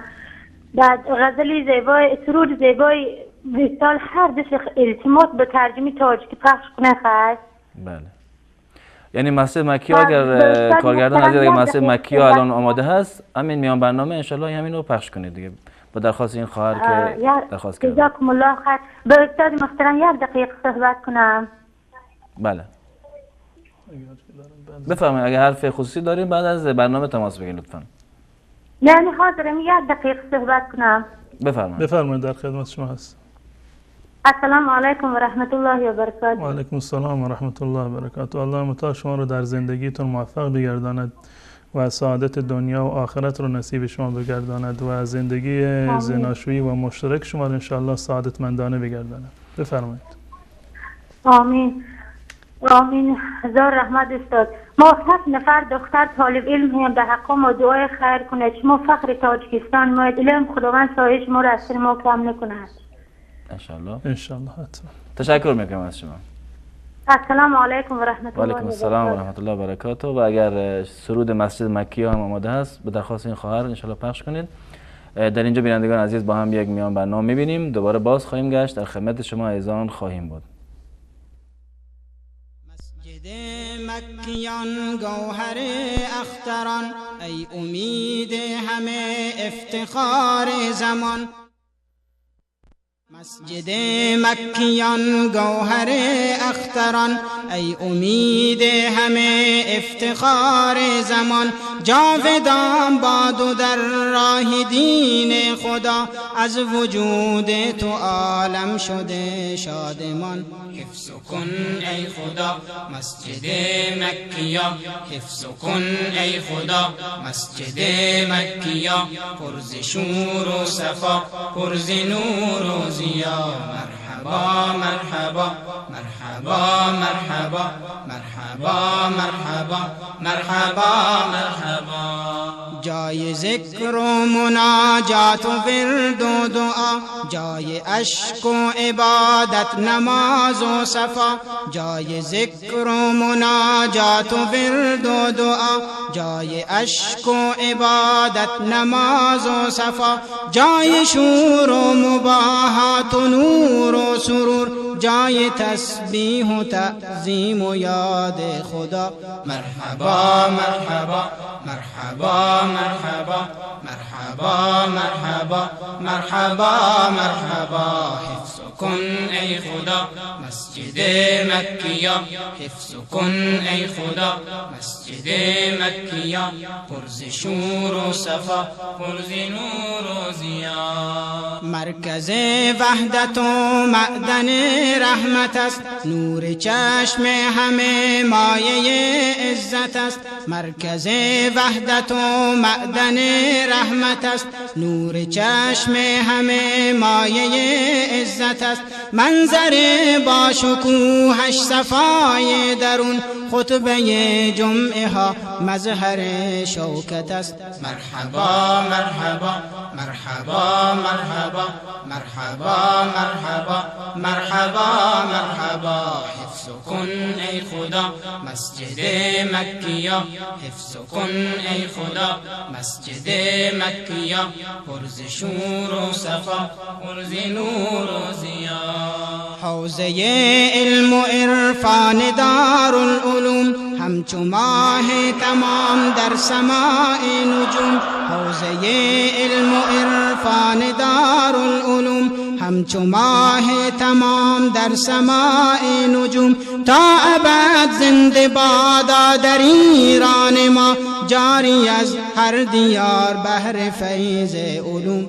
حفظ کن ای خدا مسجد مکیا، حفظ کن ای خدا مسجد مکیا، چشمه صفای تو با شکوه با جلال، چشمه صفای تو با شکوه با جلال. مرحبا مرحبا مرحبا مرحبا مرحبا مرحبا مرحبا مرحبا.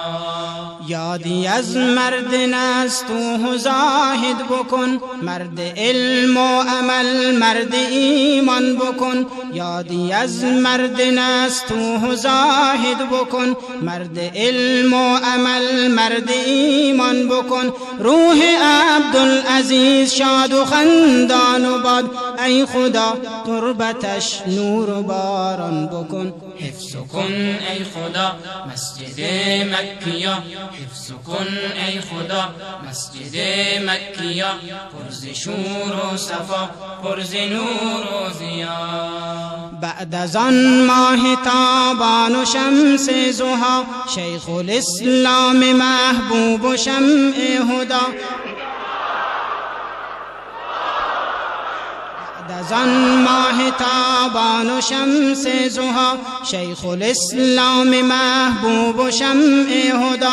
ای تویی مشعل روشنی در جهان، راهتان تا ابد همچو بدر دوجا. مرحبا مرحبا مرحبا مرحبا مرحبا مرحبا مرحبا مرحبا. حفظ کن ای خدا مسجد مکیا، حفظ کن ای خدا مسجد مکیا، پرز شور و صفا پرز نور و ضیا.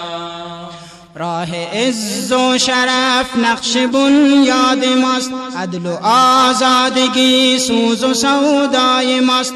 راه عز و شرف نقش بنیاد ماست، عدل و آزادگی سوز و سودای ماست. رهرو راه حق این شعارش مدام، مهر و صلح و صفا منطق و رأی ماست. حفظ کن ای خدا مسجد مکیا، حفظ کن ای خدا مسجد مکیا، پرز شور و صفا پرز نور و ضیا. هر که با مال خود دین و یاری کند، یا که در راه حق جان نثاری کند. هر که با مال خود دین و یاری کند، یا که در راه حق جان نثاری کند. هر بلا را خدا دور سازد ز او، در بهشت جای او جاودانی کند. مرحبا مرحبا مرحبا مرحبا مرحبا مرحبا مرحبا مرحبا مرحبا مرحبا مرحبا مرحبا مرحبا مرحبا مرحبا مرحبا. ای خدا سنگر ما حفاظت بکن، ایمن از هر گزند و شرارت بکن. ای خدا سنگر ما حفاظت بکن، ایمن از هر گزند و شرارت بکن. در بنای درت حسبنا الله کنیم، معبد و خانه‌ات را صیانت بکن. حفظ کن ای خدا مسجد مکی‌یا، حفظ کن ای خدا مسجد مکی‌یا، پرز شور و صفا، پرز نور و ضیا. ای خدا سنگر ما حفاظت بکن، ایمن از هر گزند و شرارت بکن. در بنای درت حسبنا الله کنیم، معبد و خانه‌ات را صیانت بکن. حفظ کن ای خدا مسجد مکی‌یا، حفظ کن ای خدا مسجد مکی‌یا. چشمه صفای تو با شکوه با جلا، چشمه صفای تو با شکوه با جلا. مرحبا مرحبا مرحبا مرحبا مرحبا مرحبا مرحبا مرحبا.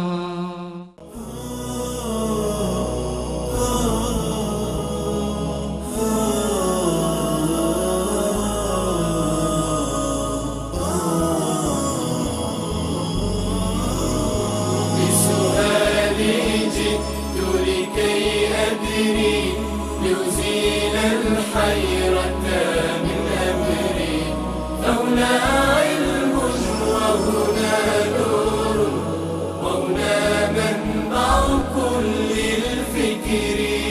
نهر من فقه يتجلى بعقيدة صدق في صدري، لبيك أتيتك في لهف بسؤالك يا أهل.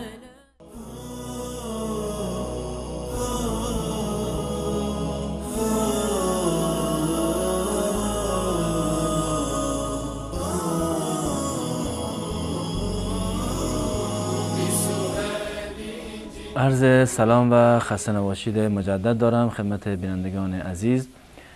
جناب مولانا اولین بیننده سوالشون در مورد نماز بود، گفتن که آیا قرائت مأموم پشت سر امام جایز است یا نه؟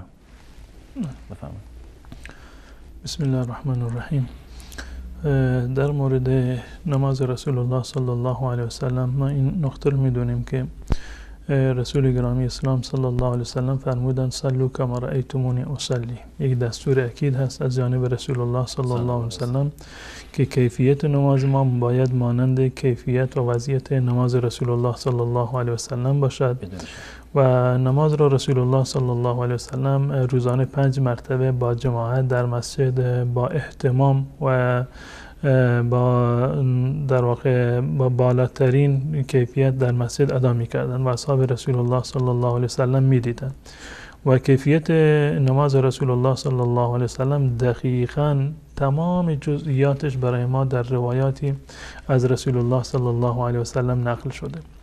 در مورد سوال این بیننده‌مون که قرائت خلف الامام یعنی خواندن سوره فاتحه پشت سر امام زمانی که در نماز جماعت هستند و با امام دارن نماز میخونن، یک اصلی در این زمینه وجود دارد. در نماز جماعت در هنگامی که ما پشت سر امام هستیم و قرائت امام را میشنویم، اذا قرئ القرآن فاستمعوا له و انصتوا، به اتفاق علما این در مورد نماز هست، یعنی وقتی که قرآن خوانده می شود در نماز شما گوش بکنید و ساکت باشید. معنی این آیه این است که شما در واقع پشت سر امام چیزی را نخونید. به اتفاق تمام فقها نظرشون بر این است که مهمترین موردش این در مورد نماز هست و گذشته از این روایتی هست از ابو موسی اشعری رضی الله تعالی عنه در صحیح مسلم هست که می‌فرماد انما جعل الامام لیؤتم به فاذا کبر فکبروا و اذا قرأ فانصتوا. و امام را برای این قرار دادن، برای این امام هست که شما به اون اقتدا بکنید. هرگاه که امام گفت الله اکبر تکبیر گفت شما هم تکبیر بگویید، یعنی با تکبیر تحریم امام شما هم تکبیر تحریمه بگویید. و اذا قرأ فانصتوا، وقتی که امام چیزی را خواند قرائتی را خواند شما ساکت باشید. حکم شرعی به اتفاق علما در هنگام قرائت امام وقتی که امام میخواند این است که مقتدی باید ساکت باشد و گوش بکند. در کنار این روایت دیگری هست از حضرت عباده رضی الله تعالی عنه که در صحیح در سنن ابو داود هست و روایت صحیح هست که میگوید یک روزی رسول الله صلی الله علیه وسلم بعد از نماز رو به طرف ما کردند که و گفتند که آیا شما پشت سر امامتون چیزی میخوانید لعلکم تقرؤون خلف امامکم، که آیا شما پشت سر امام دارید میخوانید همزمان وقتی که من میخونم قرائت امام شروع شده شما هم قرائت میخوندید؟ گفتند که بله یا رسول الله ما هم داریم میخوانیم، در کنار شما پشت سر شما ما هم داریم میخوانیم. رسول الله صلی الله علیه وسلم فرمودند لا تفعلوا الا بفاتحه الكتاب، نخوانید قرائت رو انجام ندید مگر به فاتحه کتاب، فانه لا صلاة لمن لم یقرأ بها، کسی که فاتحه را نخواند نمازش درست نیست. این حدیث مخصوص نماز پشت سر امام هست، پشت سر امام هست. غیر از این هم روایت دیگری هست متفق علیه هست در صحیح بخاری و مسلم اومده که لا صلاة لم یقرأ بفاتحه الکتاب، کسی که قرائت فاتحه را نخواند در نماز این در واقع نمازش درست نیست. به خاطر این جمهور اهل علم و مذاهب اهل سنت و الجماعت نظرشون بر این است که خواندن فاتحه در نماز جزء ارکان نماز هست، جزء فرایض نماز هست. هر کسی که سوره فاتحه را نخواند بدون تفاوتی که بیان بکنند، چه پشت سر امام باشد یا چه به صورت تنهایی باشد، زیرا که در این روایت صراحتا اومده، خصوصا در روایت حضرت عباده صراحتا اومده که در واقع شما نخوانید مگر سوره حمد را، سوره فاتحه را، ولی اینکه پشت سر امام باشید در واقع باید بخوانید. در میان مذاهب اهل سنت و الجماعت مذهب امام ابو حنیفه رحمت الله علیه عموما یعنی اکثر فقهای احناف نظرشون بر این هست که پشت سر امام نباید قرائت بخونن، نباید قرائت بخونیم. استدلالشون هم از روایت من کان له امام فقراءة الامام له قراءه، کسی که امامی دارد قرائت امام برای اون در واقع قرائت محسوب می شود. این استدلالشون هست و نظرشون هست، گرچه این یک امر متفق علیه در مذهب امام ابو حنیفه رحمت الله علیه نیست. بسیاری از علمای احناف حتی از شاگردان خود امام ابو حنیفه رحمت الله علیه مانند امام محمد و بسیاری دیگر مانند علامه لکنوی و علمای دیگر نظرشون بر این است که در نمازهای سری باید بخوانیم. در خود مذهب امام ابو حنیفه رحمت الله علیه اومده که برخی از فقها معتقد بر این هستند که وقتی که امام ساکت هست و قرائت رو با صدای بلند نمیخواند ما بخوانیم. به نظر ما این رأی وجیه هست، رأی قوی هست با توجه به روایاتی که در این زمینه هم وجود دارد. روایت صحیح بخاری و مسلم رو من عرض کردم که هر کسی که فاتحه رو نخواند نمازی ندارد، یا همچنین روایت عباده ابن صامت رضی الله تعالی عنه که در اون صراحتا اومده لا تفعلوا الا بفاتحه الکتاب و من لم یقرأ لا صلاة لمن لم یقرأ بها، کسی که این رو نخواند نمازش در واقع درست نیست. پس بنابراین با توجه به این اقوالی که در این زمینه اومده، در صورتی که امام قرائت میخواند، نظر شخصی بنده در این زمین این است در وقتی که ما صدای قرائت امام رو میشنویم همزمان با قرائت امام جایز نیست که ما قرائت رو بخوانیم. همزمان با، زیرا که به اتفاق یعنی فقها رسول الله صلی الله علیه و سلم دستور دادن در حدیث ابو موسی اشعری که و اذا قرأ فانصتوا، وقتی که امام قرائت خواند شما ساکت باشید. منتها اگر امام فرصت داد، یعنی فرض کنیم که امام مشغول مثلا خوندن دعای اول نماز بود و دعا میخوند، شما سوره فاتحه رو خوندید، هیچ اشکالی نداره. اگر بعد از این که امام سوره فاتحه رو خواند تمام کرد ساکت شد، در یک لحظه شما تونستی سوره فاتحه رو بخونید، هیچ گونه اشکالی ندارد. اما تا وقتی که امام قرائت میخونه شما سوره فاتحه رو پشت سر امام نخونید.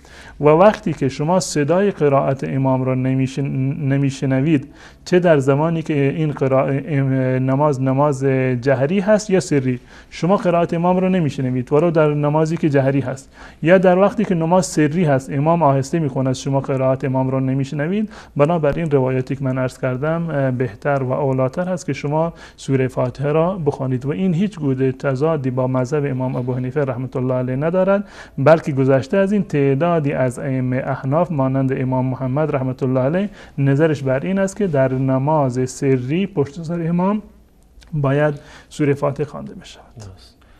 جزاکم الله خیر.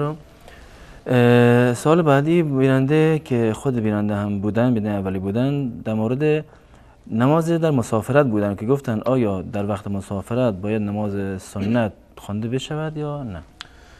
خواندن نماز سنت نه در مسافرت و نه در حالت اقامت بایدی نیست، یعنی واجب نیست، فرض نیست. خود این نماز سنتی هست. نماز سنت یعنی این که هر کسی بخواند بهش ثواب میرسد، فضیلتی رو کسب کرده، میزان حسناتش سنگین‌تر می شود و اگر کسی نخواند گناهی ندارد. در یک جلسه یک از اصحاب رسول الله صلی الله علیه و سلم از بادیه اومده بود، یه بیابان نشینی اومد، از رسول الله صلی الله علیه و سلم سوال کرد چه چیزی بر من فرض شده؟ ایشون توضیح دادن که نمازهای پنجگانه هست، 5 وقت نماز هستن، هر نمازی این رکعت هست و این وقتش هست. این گفت که والله لا ازید علی هذا ولا انقص، من از این نه اضافه میکنم نه کم میکنم. رسول الله صلی الله علیه و سلم فرمودند که افلح ان صدق، اگر راست بگوید عملا این کار رو انجام بدهد این رستگار شده. یعنی بحثی از نمازهای سنت نبوده، یعنی همین که شما پایبند نمازهای فرض باشید این کفایت میکند برای رستگاری شما و برای ساقط شدن فرض الهی از شما. اگر نماز سنت خواندید ثواب بیشتری رو میبرید، این مکمل نمازهای فرض شما هست، در روز قیامت به دردتون میخورد. اما اگر نخواندید گناهی رو مرتکب نشدید. این حتی در حالت اقامت هست. وقتی که انسان در سفر هست نماز 4 رکعتی اساساً 2 رکعت می شود. درست. در سفر نمازی که فرض شده بر ما 2 رکعت نماز هست، 4 رکعت فرض نیست. یعنی نماز 4 رکعتی هم نصف می شود. وقتی که نماز فرض نصف شده در اونجا به طریق اولا خواندن نماز سنت واجب نیست. منتها اگر کسی با اراده خودش هست، با اختیار خودش هست، وقت هم هست و توانایی هم دارد که نماز بخواند و خسته هم نیست، بخواند اولاتر و بهتر هست. برای خودش کسب ثوابی رو کرده. کسی نباید ممانعت بکند که شما نباید در سفر نماز سنت بخوانید و جایز نیست. نه، جایز هست.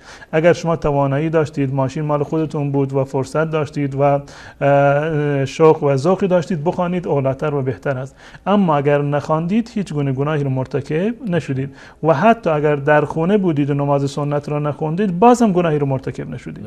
اگر انجام دادید میزان حسناتتون بالاتر میرود و اگر انجام ندادید از این فضیلت خودتون را محروم کردید. اما بحثی در این زمینه که واجب باشد حتما باید بخوانید، چون این بحثی در فقه اسلامی وجود ندارد. درست. جزاکم الله خیر. آیا صدقه به عمو و برادر که اقوام نزدیک هستند و فقیر هستند درسته یا نه؟ بله، صدقه دادن به برادر و عمو جایز هست، زیرا که اساساً یعنی خرج و هزینه اینها اساساً برگردن شما لازم نیست و وقتی که شما صدقه میدهید 2 ثواب دارید در این زمینه. یکی ثواب صدقه هست، این ثواب صدقه رو به هر کسی که میدادید به شما میرسید، چه به برادر خودتان بدهید، چه به عمو، چه به عموزاده بدهید، به خواهر و خواهرزاده هاتون بدهید، این ثواب صدقه به شما میرسد. چه انسان بیگانه‌ای باشد اون کسی که شما بهش صدقه میدهید یا از خویشاوندانشون باشد. اما زمانی که این صدقه رو به برادر خودتون، به عموی خودتون، به نزدیکان خودتون، عموزادگان خودتون میدهید، معنیش این است که شما اضافه بر صدقه یک کار خیر دیگری رو هم انجام دادید، یعنی صله رحم کردید. هم ثواب صله رحم به شما میرسد و هم ثواب صدقه میرسد، یعنی ثواب شما 2 برابر میشود. اما وقتی به یک فرد بیگانه‌ای بدهید که با شما خویشاوندی ندارند، همون یک ثواب را دارد، یعنی ثواب صدقه رو تنها میبرید. اما زمانی که به برادر و عمو و خویشاوندان خودتون کمک بکنید و صدقه بدهید، هم ثواب صدقه رو میبرید و هم ثواب صله رحم را و ثواب شما در اینجا مضاعف است. و اولاتر و بهتر هم این هست که سعی بکنید به فقرا و مستمندانی که از فامیل شما هستند، نزدیکان شما هستند، از اینا در واقع بیشتر به اینها کمک بکنید که در واقع هم ثواب هست و یعنی هم صله رحم. بله، جزاکم الله خیر. بیننده بعدی گفتن مرغ‌هایی هستن که از شرکت‌های خارجی میاد و به آنها برای که وزنشون زیاد بشه حتی آمپول هم میزنن، ولی معلوم نیست که طریقه ذبحشان به چه صورت است. خوردن این مرغ‌ها حلال است یا حرام؟ به صورت کلی یک اصلی در قاعده در اسلام هست که اولا ذبیحه مسلمان که حلاله. مطمئن بودیم که اینها رو یک مسلمان ذبح کرده حلاله. بعد از این اگر اهل کتاب هم ذبح کردن باز هم به تصریح قولان در واقع حلاله. چه یهود باشن چه نصارا باشن به طریقه خودشون این در واقع حیوانات رو هم از اینکه مرغ باشد یا حیوانی دیگر اینو ذبح کرده باشن، یعنی این که سر بریده باشن. اگر اینا رو خفه کرده باشن با شوک برقی اینا رو کشته باشن که اون حرام هست، موقوزه هست و خوردنش جایز نیست. اما اگر اینها رو سر بریدن به روش خودشون یا مسلمانان سر بریدن، در این صورت حلاله برای ما.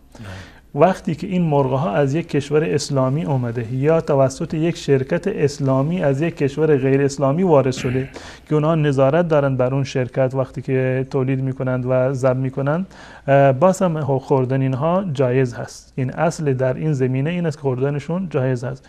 ولی این که وقتی که مثلا بسم الله، ما میدونیم که بر تمام تک تک این مرغ ها بسم الله گفته نشده. بر تک تک این مرغ های حیواناتی که ذبح شده شاید بسم الله نگفته باشند. اون کسی که دستگاه رو روشن کرده در اولش مثلا بسم الله گفته، همین کافی هست ولو اینکه با یک ضربه و با در یک ثانیه 1000 تا مرغ هم سر بریده باشند. این از نظر شرعی جایز هست و اشکالی در این زمینه وجود ندارد و مرغ هایی که در بسیار کشتار صنعتی شده و در کشتارگاه ها و مرغداری ها ذبح شده از نظر شرعی جایز هست اگر از کشور اسلامی وارد شده و در صورتی هم که از کشور غیر اسلامی هست و اون وارد کننده یک شرکت اسلامی هست و نظارتی داشته باشند یا اینکه ما مطمئن باشیم که اهل کتاب اونها رو ذبح کردن.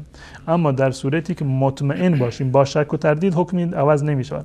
در صورتی که شما مطمئن باشید که اینها ذبح اسلامی نشدن و مطمئن باشید که کافران مطلق یعنی غیر از اهل کتاب، غیر از یهود و نصارا اونها رو ذبح کردن، در اون صورت خوردنشون جایز نیست. اما وقتی که به گمان غالب اهل کتاب اینا رو ذبح کردند یا مسلمانان ذبح کردند، این برای شما حلال هست خوردنش و اشکال شرعی ندارد. جزاکم الله خیر.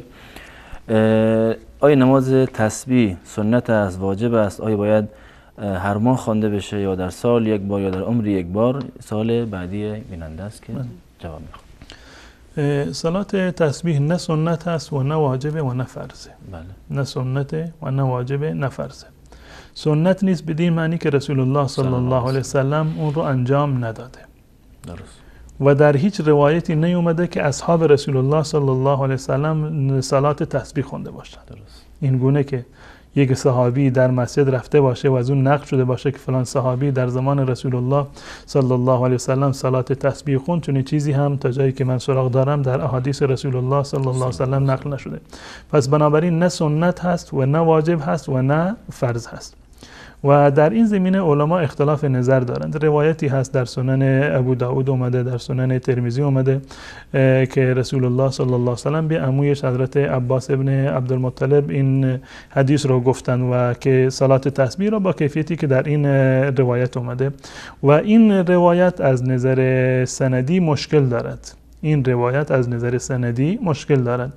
اکثر علما نظرشون بر این است که این روایت صحیح نیست، من جمله علما ائمه اربعه اهل سنت و الجماعت از امام ابو حنیفه، امام مالک، امام شافعی، احمد ابن حنبل رحمت الله علیهم اجمعین نقل نشده که توصیه کرده باشند به نماز صلات تسبیح، به صلات تسبیح تشویق نکردند یا این نماز را سنت ندانستند. ائمه مذاهب اربعه امام ابو حنیفه و مالک و شافعی و احمد ابن حنبل رحمت الله علیه این نماز رو سنت ندانستند. یعنی این که برای اونا ثابت نبوده، این دلیلش کفایت نمی‌کند، دلیل قوی در این زمینه وجود ندارد. گذشته از این از حضرت امام احمد رحمت الله علیه در این زمینه سوال شد که آیا نماز تسبیح هست؟ گفتند که نه، نمازی بین چی نداریم. گفتند که بخوانیم این را، نمازی هست یا نیست، جایز است که بخوانیم؟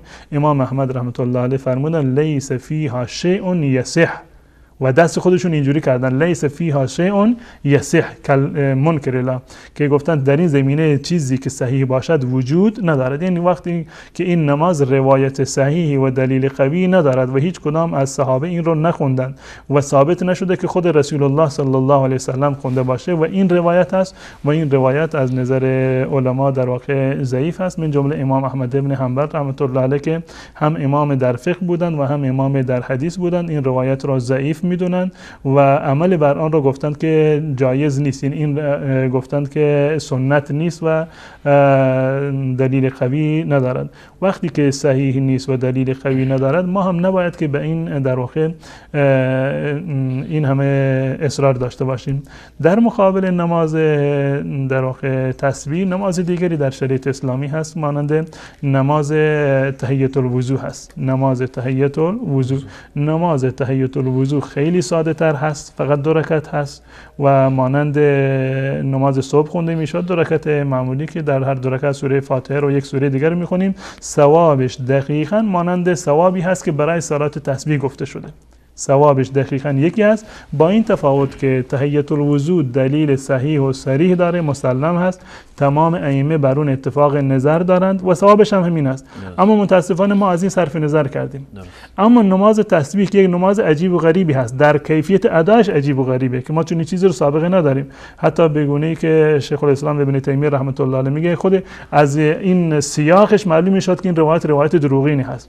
این یک نماز عجیب و غریبی هست، ثابت نشده که پیامبر خونده باشه، صحابه خونده باشن، ائمه اربعه ما به آن توصیه نکردند. همین ثوابی که برای این نماز عجیب و غریب ذکر شده، همین ثواب برای نماز در واقع تحیت الوضو ذکر شده. اگر ما دنبال ثواب هستیم و دنبال صحت هستیم، باید برگردیم به سنت رسول الله که همون نماز سنت تحیت الوضو رو بخوانیم، ثوابش هم بیشتر هست، دلیلش هم قوی تر هست. هیچ اختلافی در این زمینه وجود نداره. صلات تسبیح از دیدگاه ما نماز ثابتی از رسول الله صلی الله علیه وسلم نیست، نه سنت هست و نه واجب، و دلیلی که در این زمینه اومده ضعیف است. سپاسگزارم از شما. 35 دقیقه وقت مونده و 20 سال هم داریم. اگر کسی یک از ارکان یا احکام اسلامی رو انکار بکنه، مثلا بگه شراب حرام نیست، آیا نکاحش باطل می شود و زنش بر او طلاق است؟ اون گونه که ایشون اشاره کردن از روی جهل این حرف رو زده. کسی که از روی جهل این حرف رو زده، یعنی این که نمیدانسته عملا که شراب از نظر شرعی حرام هست، این کفر نیست و زنش طلاق نمی شود. اما اگر کسی دیده و دانسته یک حکم شرعی را که برایش ثابت شده که در قرآن و حدیث ثابت هست و از قطعا از اسلام هست، اگر چنین حکمی را انکار بکند، این در واقع کافر می شود. اما در صورتی که بر اساس جهل و نادانی باشد، انشاءالله کافر نمی شود. به هر صورت یک نوع اهانتی هست و یک نوع در واقع گناهی هست و از این کار باید استغفار بکند. جزاکم الله خیر. در قرآن چند آیه آمده که درش سجده هست و در کدام سوره است؟ رأی جمهور در این زمینه این است که 15 مورد هست، گرچه برخی از علما 14 مورد گفتند، اما اکثریت بر 15 مورد هستند و این 15 مورد در 14 سوره از سوره های قرآن هستند که در سوره حج 2 مورد در واقع وجود دارند. 15 مورد هستند و در 14 سوره هستند. سوره های مختلفی هستند. عرض کردم 14 سوره، سوره اعراف هست، سوره رعد هست، سوره نحل هست، سوره اسراء هست و سوره مریم هست، سوره حج که عرض کردم 2 مورد در این سوره داریم، نمل هست و سوره سجده و صاد و صافات و نجم و سوره انشقاق و سوره علق که مجموعاً 14 سوره هستند و 15 آیه در این 14 سوره اومده که سوره در واقع سجده تلاوت هستند و حکم سجده تلاوت هم سنت هست. درست. جزاکم الله خیر. اگر مردی طلاق، یعنی گفتن لفظ طلاق را بر زبان نیاورد، فقط به دل اقرار بکند، آیا طلاق واقع میشه؟ نه، تا زمانی که طلاق را بر زبان نیاورده باشد به گونه‌ای که خودش بشنود، طلاقی واقع نیست. این اگر کسی در قلب خودش زنش را طلاق بدهد یا اینکه تصور بکند که زنش را مخاطب قرار داده و در قلب به زنش میگه تو طلاق هستی، ولی اینکه 1000 مرتبه هم طلاق بدهد، طلاقی واقع نمیشود. طلاق یک از شرایطش تلفظ طلاق هست، یعنی اینکه طلاق را بر زبان بیاورد. تا زمانی که بر زبان نیاورده، طلاقی واقع نمیشود. بله، تشکر میکنم شما. بیننده بعدی گفتن که در روسیه کار میکنیم و در مغازه‌ای که کار میکنیم شراب میفروشن. صاحب کار به ما میگه که این شراب ها را مثلا حمل بکنید و اگر ما حمل نکنیم به ما مزد نمیدهند. آیا باید این کار انجام بدیم یا نه؟ خرید و فروش شراب از نظر شرعی حرام است. قبلا هم من توضیح دادم. اگر واقعا ایشون عملا کارشون این است که شراب رو معامله میکنند، حمل و نقل میکنند، این از نظر شرعی حرام قطعی و 100% هست و در این زمینه روایتی هست در سنن ابو داود و ابن ماجه از عبدالله ابن عمر رضی الله تعالی عنه که رسول الله صلی الله علیه وسلم میفرماد لعن الله الخمر، الله متعال خمر را یعنی شراب را نفرین کرده. لعن الله الخمر و شاربها و ساقیها و بائعها و مبتاعها و عاصرها و معتصرها و حاملها و المحمولة الیه. یعنی 9-10 نفر رو رسول الله صلی الله علیه وسلم در مورد شراب نفرین کردن. الله متعال میگه که یعنی الله متعال اینها رو نفرین کرده. اون کسی که در واقع خود خمر را نفرین کرده، کسی که می نوشد، کسی که آن را ساقی هست به که دیگران تعارف می کند، کسی که فروشنده هست، کسی که خریدارش هست، کسی که این شراب را تولید کرده، کسی که در واقع آب اون میوه را گرفته که تبدیل به شراب شده، کسی که حملش کرده، اون کسی که برایش برده می شود. تمام اینها رو الله متعال نفرین کرده و به هیچ عنوان کسب در واقع مال این ارزش رو ندارد که ما یک کاری رو انجام بدیم که مورد لعن و نفرین الله متعال باشیم. اگر واقعا این گونه هست شما یک کار دیگری رو در واقع تلاش بکنید. هر کسی که از الله متعال بترسد و تقوای الله متعال رو در پیش بگیرد مطمئنا الله متعال اون رو رها نمی‌کند. شما به خاطر اینکه مرتکب حرامی نشوید، یک منبع رزق و درآمد رو و یک کار رو ترک کردید، مطمئن باشید که الله متعال ان شاء الله به شما عوضی رو در همین دنیا خواهد داد. جزاکم الله خیر. بیننده بعدی گفتن در وقت دعا سر را به زمین میگذارن و دعا میکنن. بعضیا میگن این کار بدعت است. اگر این عادت همیشگی هست، یعنی وقتی که میخوان دعا بکنند یا همیشه در آخر دعا سر را به سجده میگذارند، چون این چیزی ثابت نیست. یعنی جز آداب دعا نیست. رسول الله صلی الله علیه وسلم این کار رو نکردن، یعنی بعد از نماز ایشون دعا بکنن و در آخر دعا مثلا سجده بکنن. بهترین وقت دعا سجده هست، یعنی در سجده نماز، وقتی که شما در حالت سجده هستید یا وقتی که شما در حالت سجده مثلا حداقل سنت های بعد از نماز هستید. اگر میخواید که در حالت سجده دعا بکنید، در داخل نماز دعا بکنید که رسول الله صلی الله علیه وسلم فرمودن نزدیکترین حالتی که انسان با پروردگار خودش دارد زمانی هست که در سجده افتاده و فرمودند که در سجده دعا بکنید فقمن ان یستجاب لكم، شایسته هست و سزاوار هست که الله متعال اجابت بکند برای شما در زمانی که در نماز هستید، چه در نماز فرض یا سنت. اگر در نماز فرض شاید بعضی از علما یه مقدار حساسیتی دارن، حداقل در نماز سنت هیچ گونه اشکالی ندارد. در نماز سنت بعدی بعد از نماز وقتی که در سجده هستید شما دعا بکنید، این اولاتر و بهتر است. اما اینکه جداگانه وقتی که میخواید دعا بکنید سر را به سجده بگذارید، چون این چیزی از رسول الله صلی الله علیه وسلم ثابت نیست، بلکه دعا کردن در حالت سجده در نماز این از رسول الله صلی الله علیه وسلم وارد شده که ایشون دستور دادند و این اولاتر و بهتر هست. درست. جزاکم الله خیر.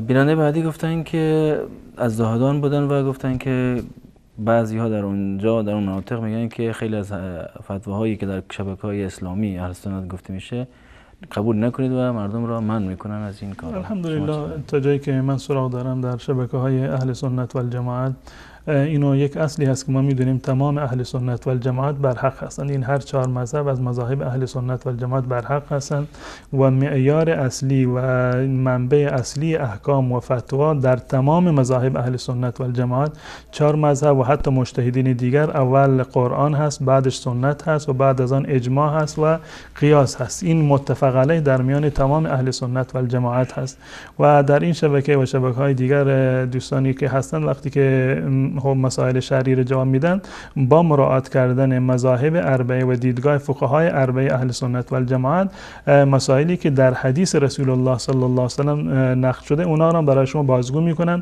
تا اینکه شما بر یک حکم شرعی وقتی که عمل میکنید دیده و دانسته باشد، دلیلش را بفهمید که چرا فلان حکم اینجوری شده و این گونه عمل بکنید و سعی و تلاش ما در این زمینه بوده و تمام دوستانی که در این شبکه هستند خارج از این نیستند یا حنفی هستند. بنده خودم در مدارس احناف هم درس خوندم و هم تدریس کردم و جناب استاد خدمتی هم که شافعی هستند و خارج از مذاهب اهل سنت و الجماعت و این 4 مذهب در این شبکه ها کسی نیست و اهل سنت و الجماعت هستند.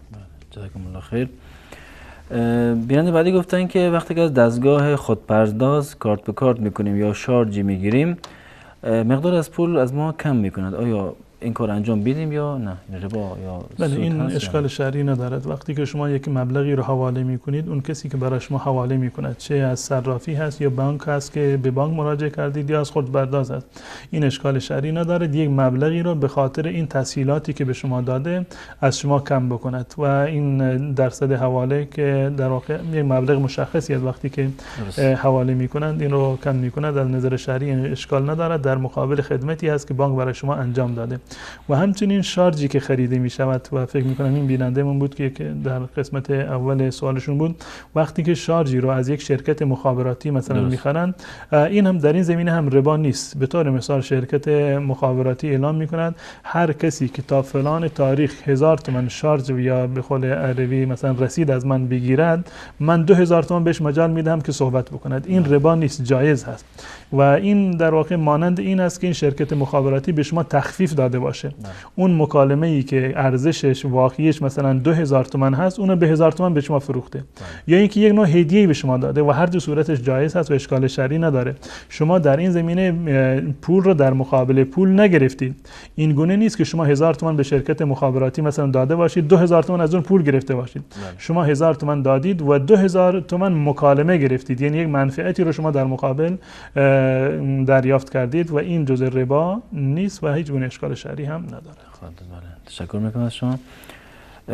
بیننده بعدی گفتن که مقداری پول یا پولی به مردم قرض دادم و 1 سال هم از آن گذشته، آیا باید زکات آن را ادا بکنم؟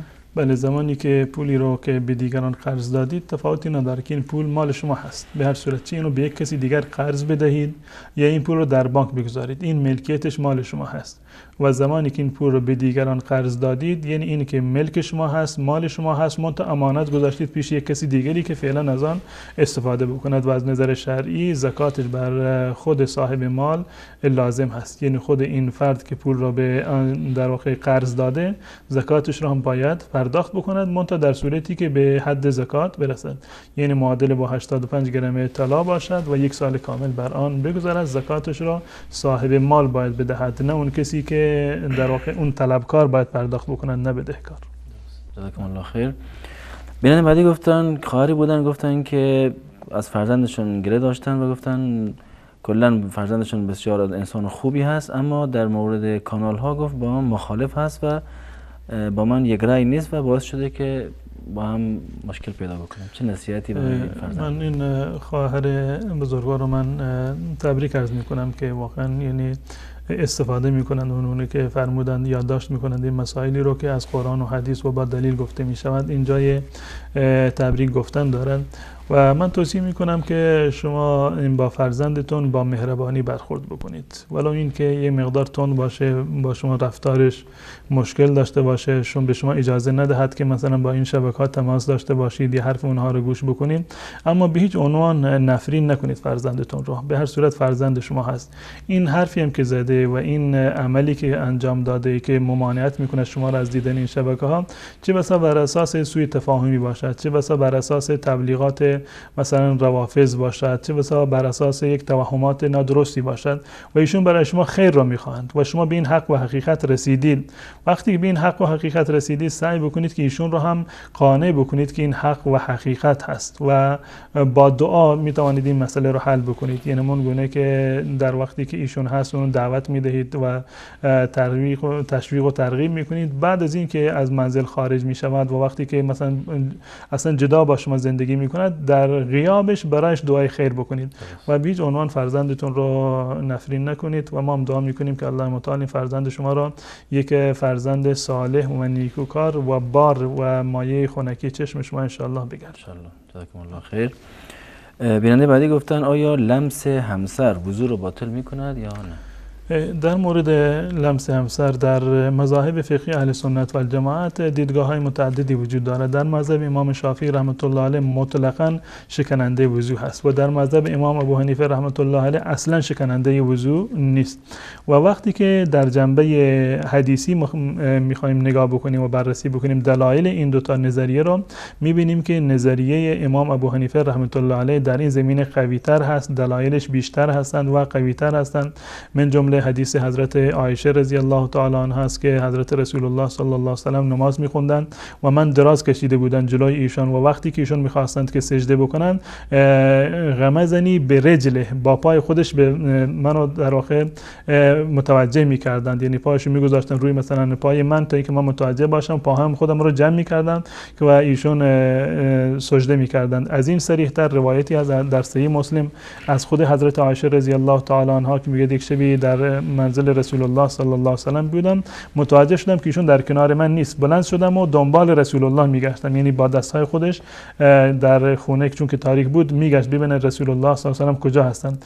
میگوید که دست من به کف پای رسول الله صلی الله علیه و سلم خورد و هما منصوبتان فی المسجد. رسول الله صلی الله علیه و سلم در حالت سجده بود و دو کف پایش ایشون به صورت عمودی بودن، دست من به کف پای رسول الله صلی الله علیه و سلم اصابت کرد. اما در هیچ جا نیومده که رسول الله صلی الله علیه و سلم نماز رو شکسته باشند که مثلا چون که همسر ایشون بهشون دست زده وضوشون شکسته باشه، چون این چیزی وجود ندارد. اضافه بر این در سنن ابو داود یک روایت صریحی وجود دارد که ان النبی صلی الله علیه و سلم قبل امرأة من نسائه ثم خرج الى الصلاة ولم يتوضأ.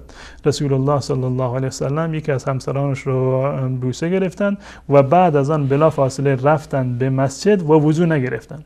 در این روایت صراحتا اومده که رسول الله صلی الله علیه و سلم نه تنها که لمس عادی بوده بلکه بوسه بوده و مستقیم رفتن به مسجد، صراحتا اومده ولم یتوضأ و وضو هم نگرفتند. بسیاری از علما و محدثین این روایت را گفتند که صحیح، مانند ابن جریر، مانند ابن عبدالبر، علامه زیلعی رحمت الله علیه که یکی از علمای احناف هست و علامه آلبانی از معاصرین و بسیاری دیگر این روایت را گفتند که صحیحه. گرچه برخی از محدثین هم نظرش این است که این روایت خالی از ضعف نیست، اما این گروه از علما این روایت را در واقع تصحیح کردند. پس بنابراین رأی و نظر امام ابو حنیفه و احناف در این زمینه قانع کننده تر هست و دلیلش هم قوی تر هست. پس بنابراین از دیدگاه ما باز دست زدن زن و شوهر که هم دیگر رو دست بزنند، لمس بکنند، دستشون به هم دیگر بخورند، وضو نمی شکند و وضو و طهارتشون کامل هست. جزاکم الله خیر. بهترین وقت و اوقات برای استجابت و قبولی دعا که دعاها مورد قبول بشه در سنت چه وقتهایی اومده؟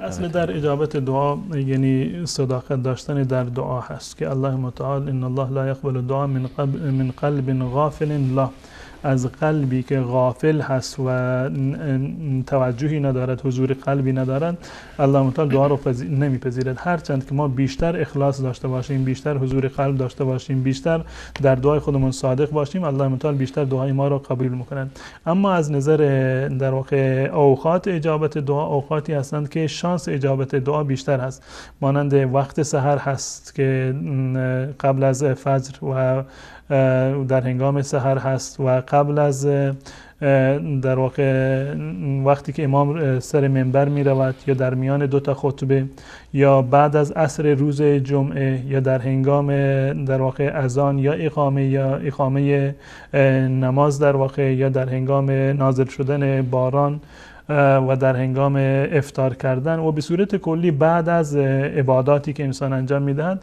در این اوقات شانس قبولی دعا بیشتر هست با توجه به این که بیشترین شانس را برای اجابت اون دعایی می آورد که خالصانه تر و مخلصانه تر باشد. جزاکم الله خیر. آیا اجازه هست به خاطر دوری از زنا انسان به عادتهای سری یا استمناء رو بیاره؟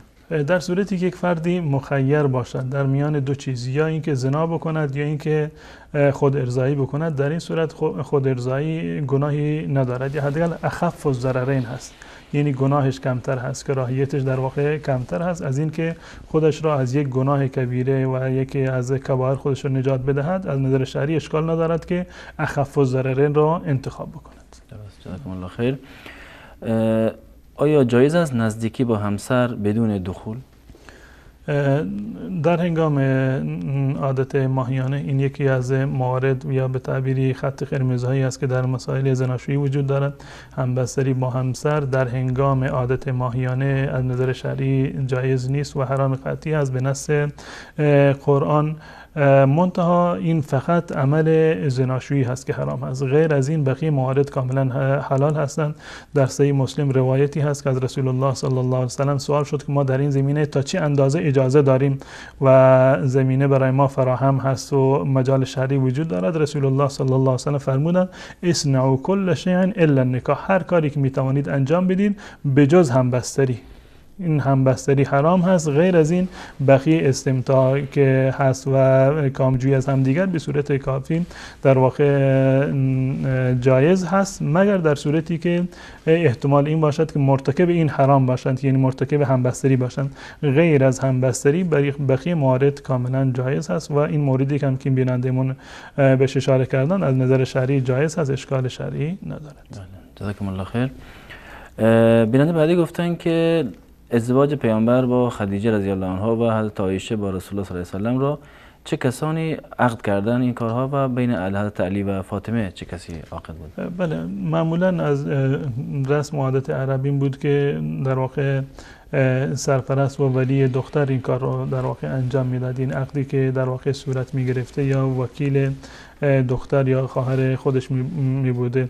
و در مورد نکاح حضرت فاطمه رضی الله تعالی عنها خود رسول الله صلی الله علیه و سلم بستند. حضرت عایشه رضی الله تعالی عنها افتخار میکرد که الله متعال نکاح مرا بسته، برخلاف بقیه همسران رسول الله صلی الله علیه و سلم.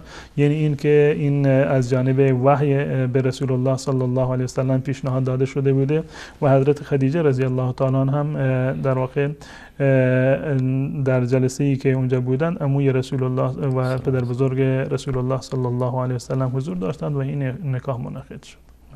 جزاکم الله خیر. ام یوسف از کردستان عراق سوال کردن که ماشین خریدم و میخوام حیوانی رو سر ببرم، آیا گوشت این قربانی رو خودم هم بخورم جایز هست یا نه؟ اگر به خاطر شکرانه این نعمت این کار رو میکنند اشکال شرعی ندارد. الله متعال به شما خونه‌ای داده، به شما فرزندی داده، به شما ماشینی داده یا هر نعمتی دیگری، شما به شکر این نعمت میتوانید که در واقع دعوتی بگیرید یا اینکه حیوانی رو ذبح بکنید یا مثلا شیرینی بدهید. هر موردی که باشد از نظر شرعی جایز است. اما اگر به خاطر این هست که چشم زخم رو دفع بکنید، حرف مردم رو دفع بکنید و جن و شیاطین رو دفع بکنید، چون این چیزی جایز نیست. اگر این دعوتی گرفتن ذبح کردن به خاطر الله متعال، به خاطر شکرانش، از نظر شرعی اشکال ندارد و خود شما هم میتوانید که از این بخورید، حتی ولو اینکه کل این رو به خانواده و نزدیکان خودتون هم بدهید، از نظر شرعی اشکال ندارد. جزاکم الله خیر.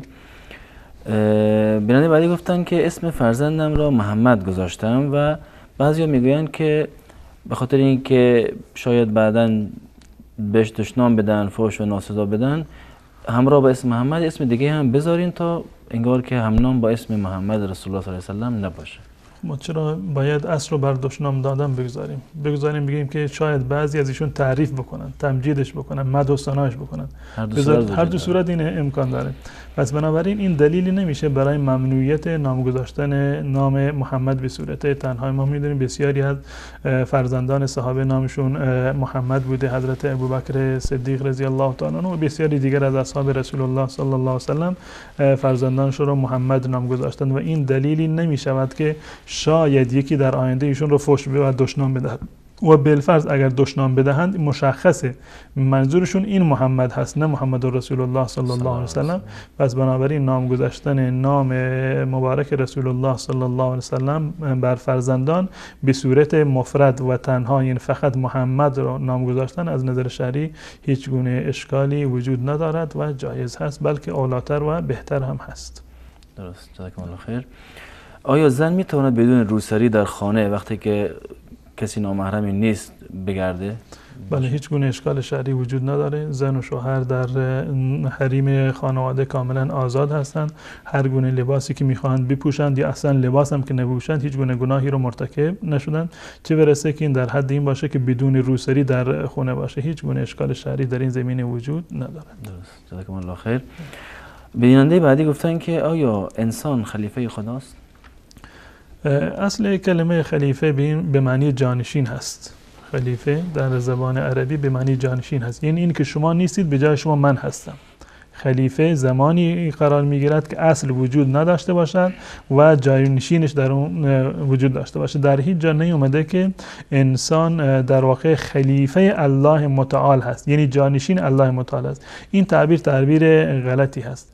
منتها این که الله متعال انسان را در زمین خلیفه قرار داده، بله درست است، الله انسان در دنیا خلیفه است، اما خلیفه کی هست؟ جانشین چه کسی هست؟ در روایت اومده که قبل از انسانها جنها در زمین سکونت میکردند، الله متعال به جای جنها الان انسانها را آورده که در زمین در واقع سکونت بکنند. اما این که الله متعال انسان را جانشین خودش در زمین قرار داده باشه، این تعبیر دقیقی نیست و بسیار از علما اینو در واقع رد کردند و معنی آیه که انی جاعل فی الارض خلیفه هم این نیست که خلیفه الله باشه. گرچه بسیار از مفسرین هم اینو آوردن، اما این تعبیر دقیقی نیست. انسان خلیفه هست، جانشین هست در دنیا، اما نه جانشین الله، بلکه جانشین جنهایی که قبل از اون بودند. خلائف یا خلیفه کسی که بعد از کسی دیگر بیاد. قبلا جنها سکونت داشتند، الان انسان ها هستند، پس بنابراین انسان ها خلیفه جنها هستند، یعنی جایگزین انسان ها در روی زمین. و الله متعال انسان را در روی زمین خلیفه قرار داد، به این معنی هست، نه اینکه خلیفه و جانشین الله باشه، وگرنه همه ما میشیم خلیفت الله و چنین چیزی رو هیچ کسی از علما اعتراض ملائکه هم سر این قضیه بود دیگه، یعنی اعتراض کردن اتجعل فیها من یفسد فیها، یعنی تجربه‌ای که از گذشته ها داشتن. بله قبلا جنها، یعنی یک از اقوال مفسرین است که چون که جنها فساد و خونریزی کرده بودند در روی زمین، فرشتگان قیاس کردند انسان ها را بر روی جنها و تعبیر دقیق این است که انسان خلیفه جنها هست. یا به صورت کلی بگیم خلیفه هست اشکال نداره، اما این که بگیم خلیفه الله هست، خلیفت الله هست، این تعبیر دقیقی نیست، از نظر اعتقادی مشکل داره. جزاکم الله خیر. بیننده بعدی سوالی در مورد قضا و قدر در واقع داشتن و گفتن که آیا کلا قسمت و روزی و نصیب برای انسان از روز ازل نوشته شده است و انسان دخل تصرفی در این زمینه ها نداره؟ بله. ما چندین نوع تقدیر داریم. یک تقدیری هست که تقدیر کلی هست که الله متعال اون رو قبل از خلقت آسمان ها و زمین 50,000 سال قبل اون را نوشته، یعنی تقدیر کلی تمام موجودات، زمین و آسمان و انسان و تمام حیوانات را که الله متعال اون رو در ازل در واقع در اون گونه که در روایت اومده 50,000 سال قبل از خلقت آسمان و زمین و پیدایش انسان ها اون تقدیر رو نوشته. یک تقدیر دیگری ما داریم به عنوان تقدیر عمری، از اون یاد می شود. تقدیر عمری که وابسته به عمر هر انسانی هست، یعنی محدوده عمر یک انسان از ولادت گرفته یا قبل از ولادتش گرفته تا زمان وفاتش. در این زمینه روایت صحیح و صریحی وجود دارد از حضرت عبدالله ابن مسعود رضی الله تعالی عنه است، در صحیح بخاری اومده و در صحیح مسلم اومده و 100% این روایت صحیح است که در این روایت اومده که بعد از اینکه مراحل خلقت را رسول الله صلی الله علیه و سلم توضیح میدن که در چه مقدار نطفه هست و علقه هست و مضغه هست و در آخر میگوید که و بعد از این در انسان روح دمیده می شود، یعنی بعد از 4 ماهگی در شکم مادر وقتی که روح دمیده می شود، الله متعال یک فرشته ای را مأمور می کند که تقدیر عمری این شخص را بنویسند، یعنی این که رزقش را می نویسند، عملش را می نویسند و اجلش را می نویسند و این که این فرد سعید هست یا شقی هست، خوشبخت است یا بدبخت است، این را در تقدیر می نویسند، این رو در تقدیرش می نویسند. اما این یک جنبه هست، این یک جنبه عمل. در واقع در ادامه روایت این گونه آمده که یک انسانی رو می‌بینید که اهل جهنم هست، اما تمام اعمالی که انجام میدهد اعمال بهشت هستند، مثل بهشتیان دارد عمل میکند، تا اینکه نهایتاً تقدیرش این بوده که به جهنم برود، میبینیم که این انسان منقلب میشود و نهایتاً به جهنم میرود. یا برعکسش رو هم داریم، یک انسانی هست که اعمال جهنمیان رو انجام میدهد، بدکار، گناهکار، کافر است، اما همین که نزدیک به اجلش میرسد، چون که در تقدیر الله متعال بوده که این انسان خوشبخت است، میبینیم که الله متعال بهش توفیق میدهد که مسلمان میشود و نیکوکار میشود و از دنیا میرود و نهایتش به بهشت میشود. خب این از یک جنبه است که الله متعال تقدیر را برای ما و شما و برای همه انسان ها مشخص کرده.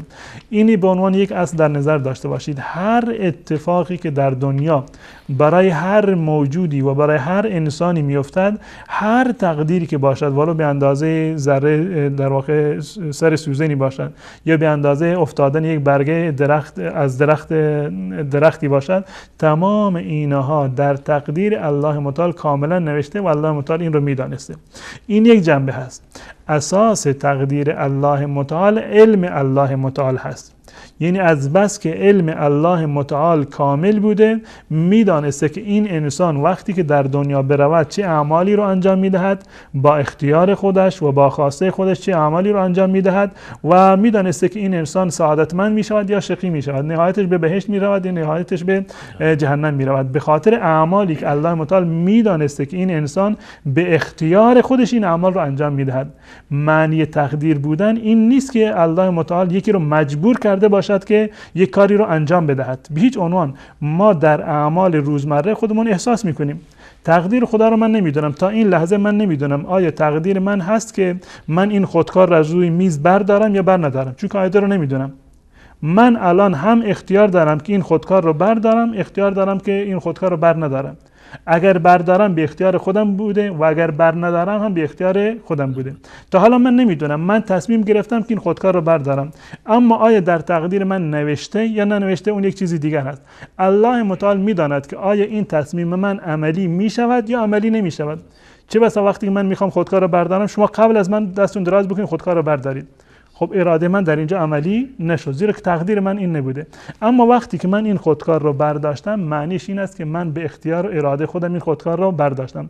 الله متعال قبلا میدونسته که من اراده میکنم این خودکار رو بردارم و هیچ مانعی به وجود نمیاد، پس بنابراین در تقدیر من نوشته که فلانی در فلان ساعت این خودکار مثلا برمیدارد.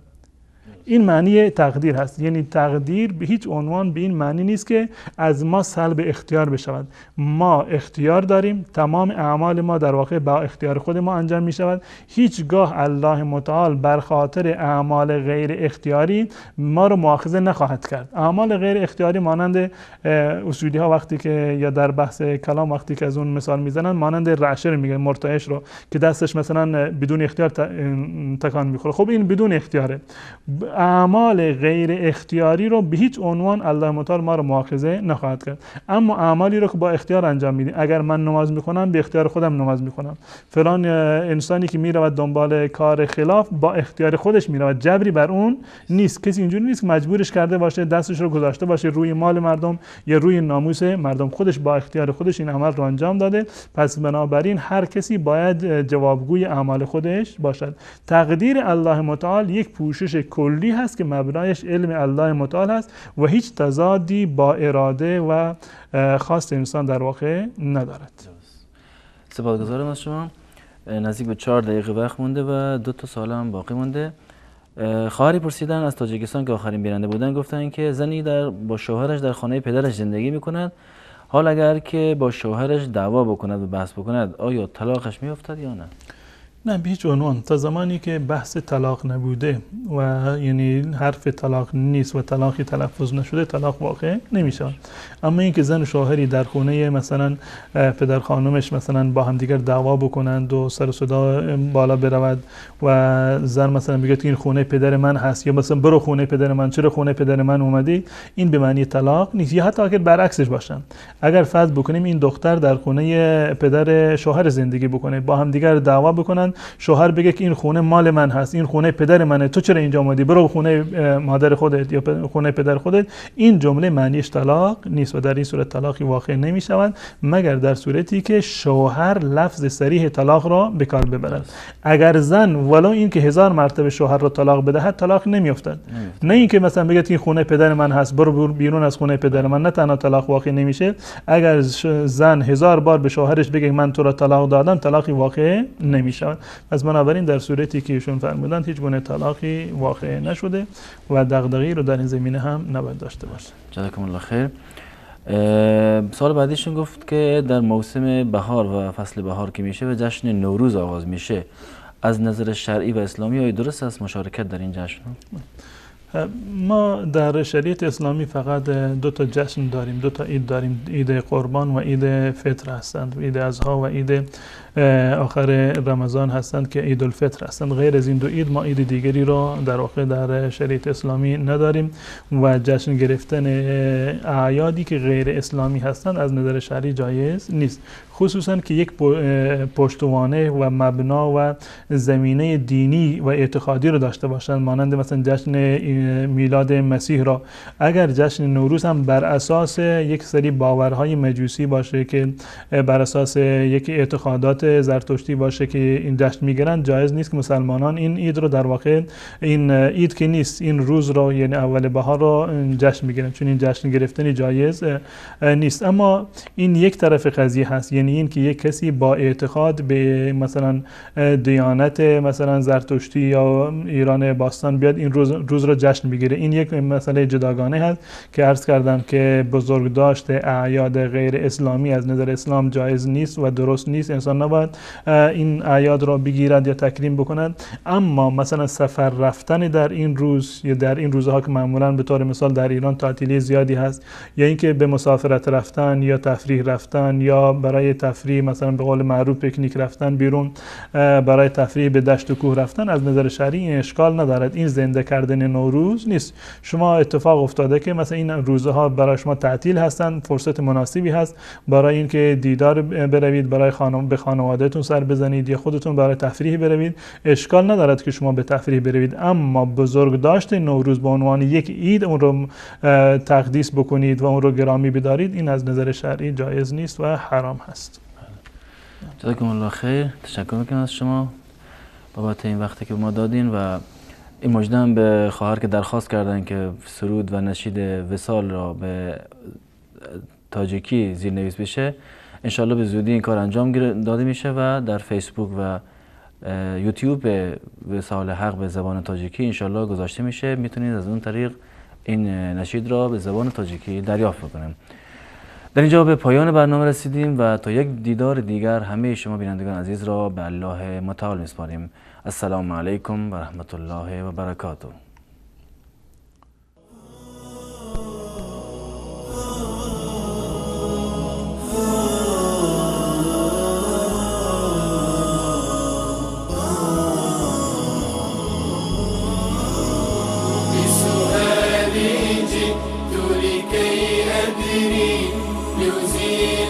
الحيرة من أمري فهنا علم وهدى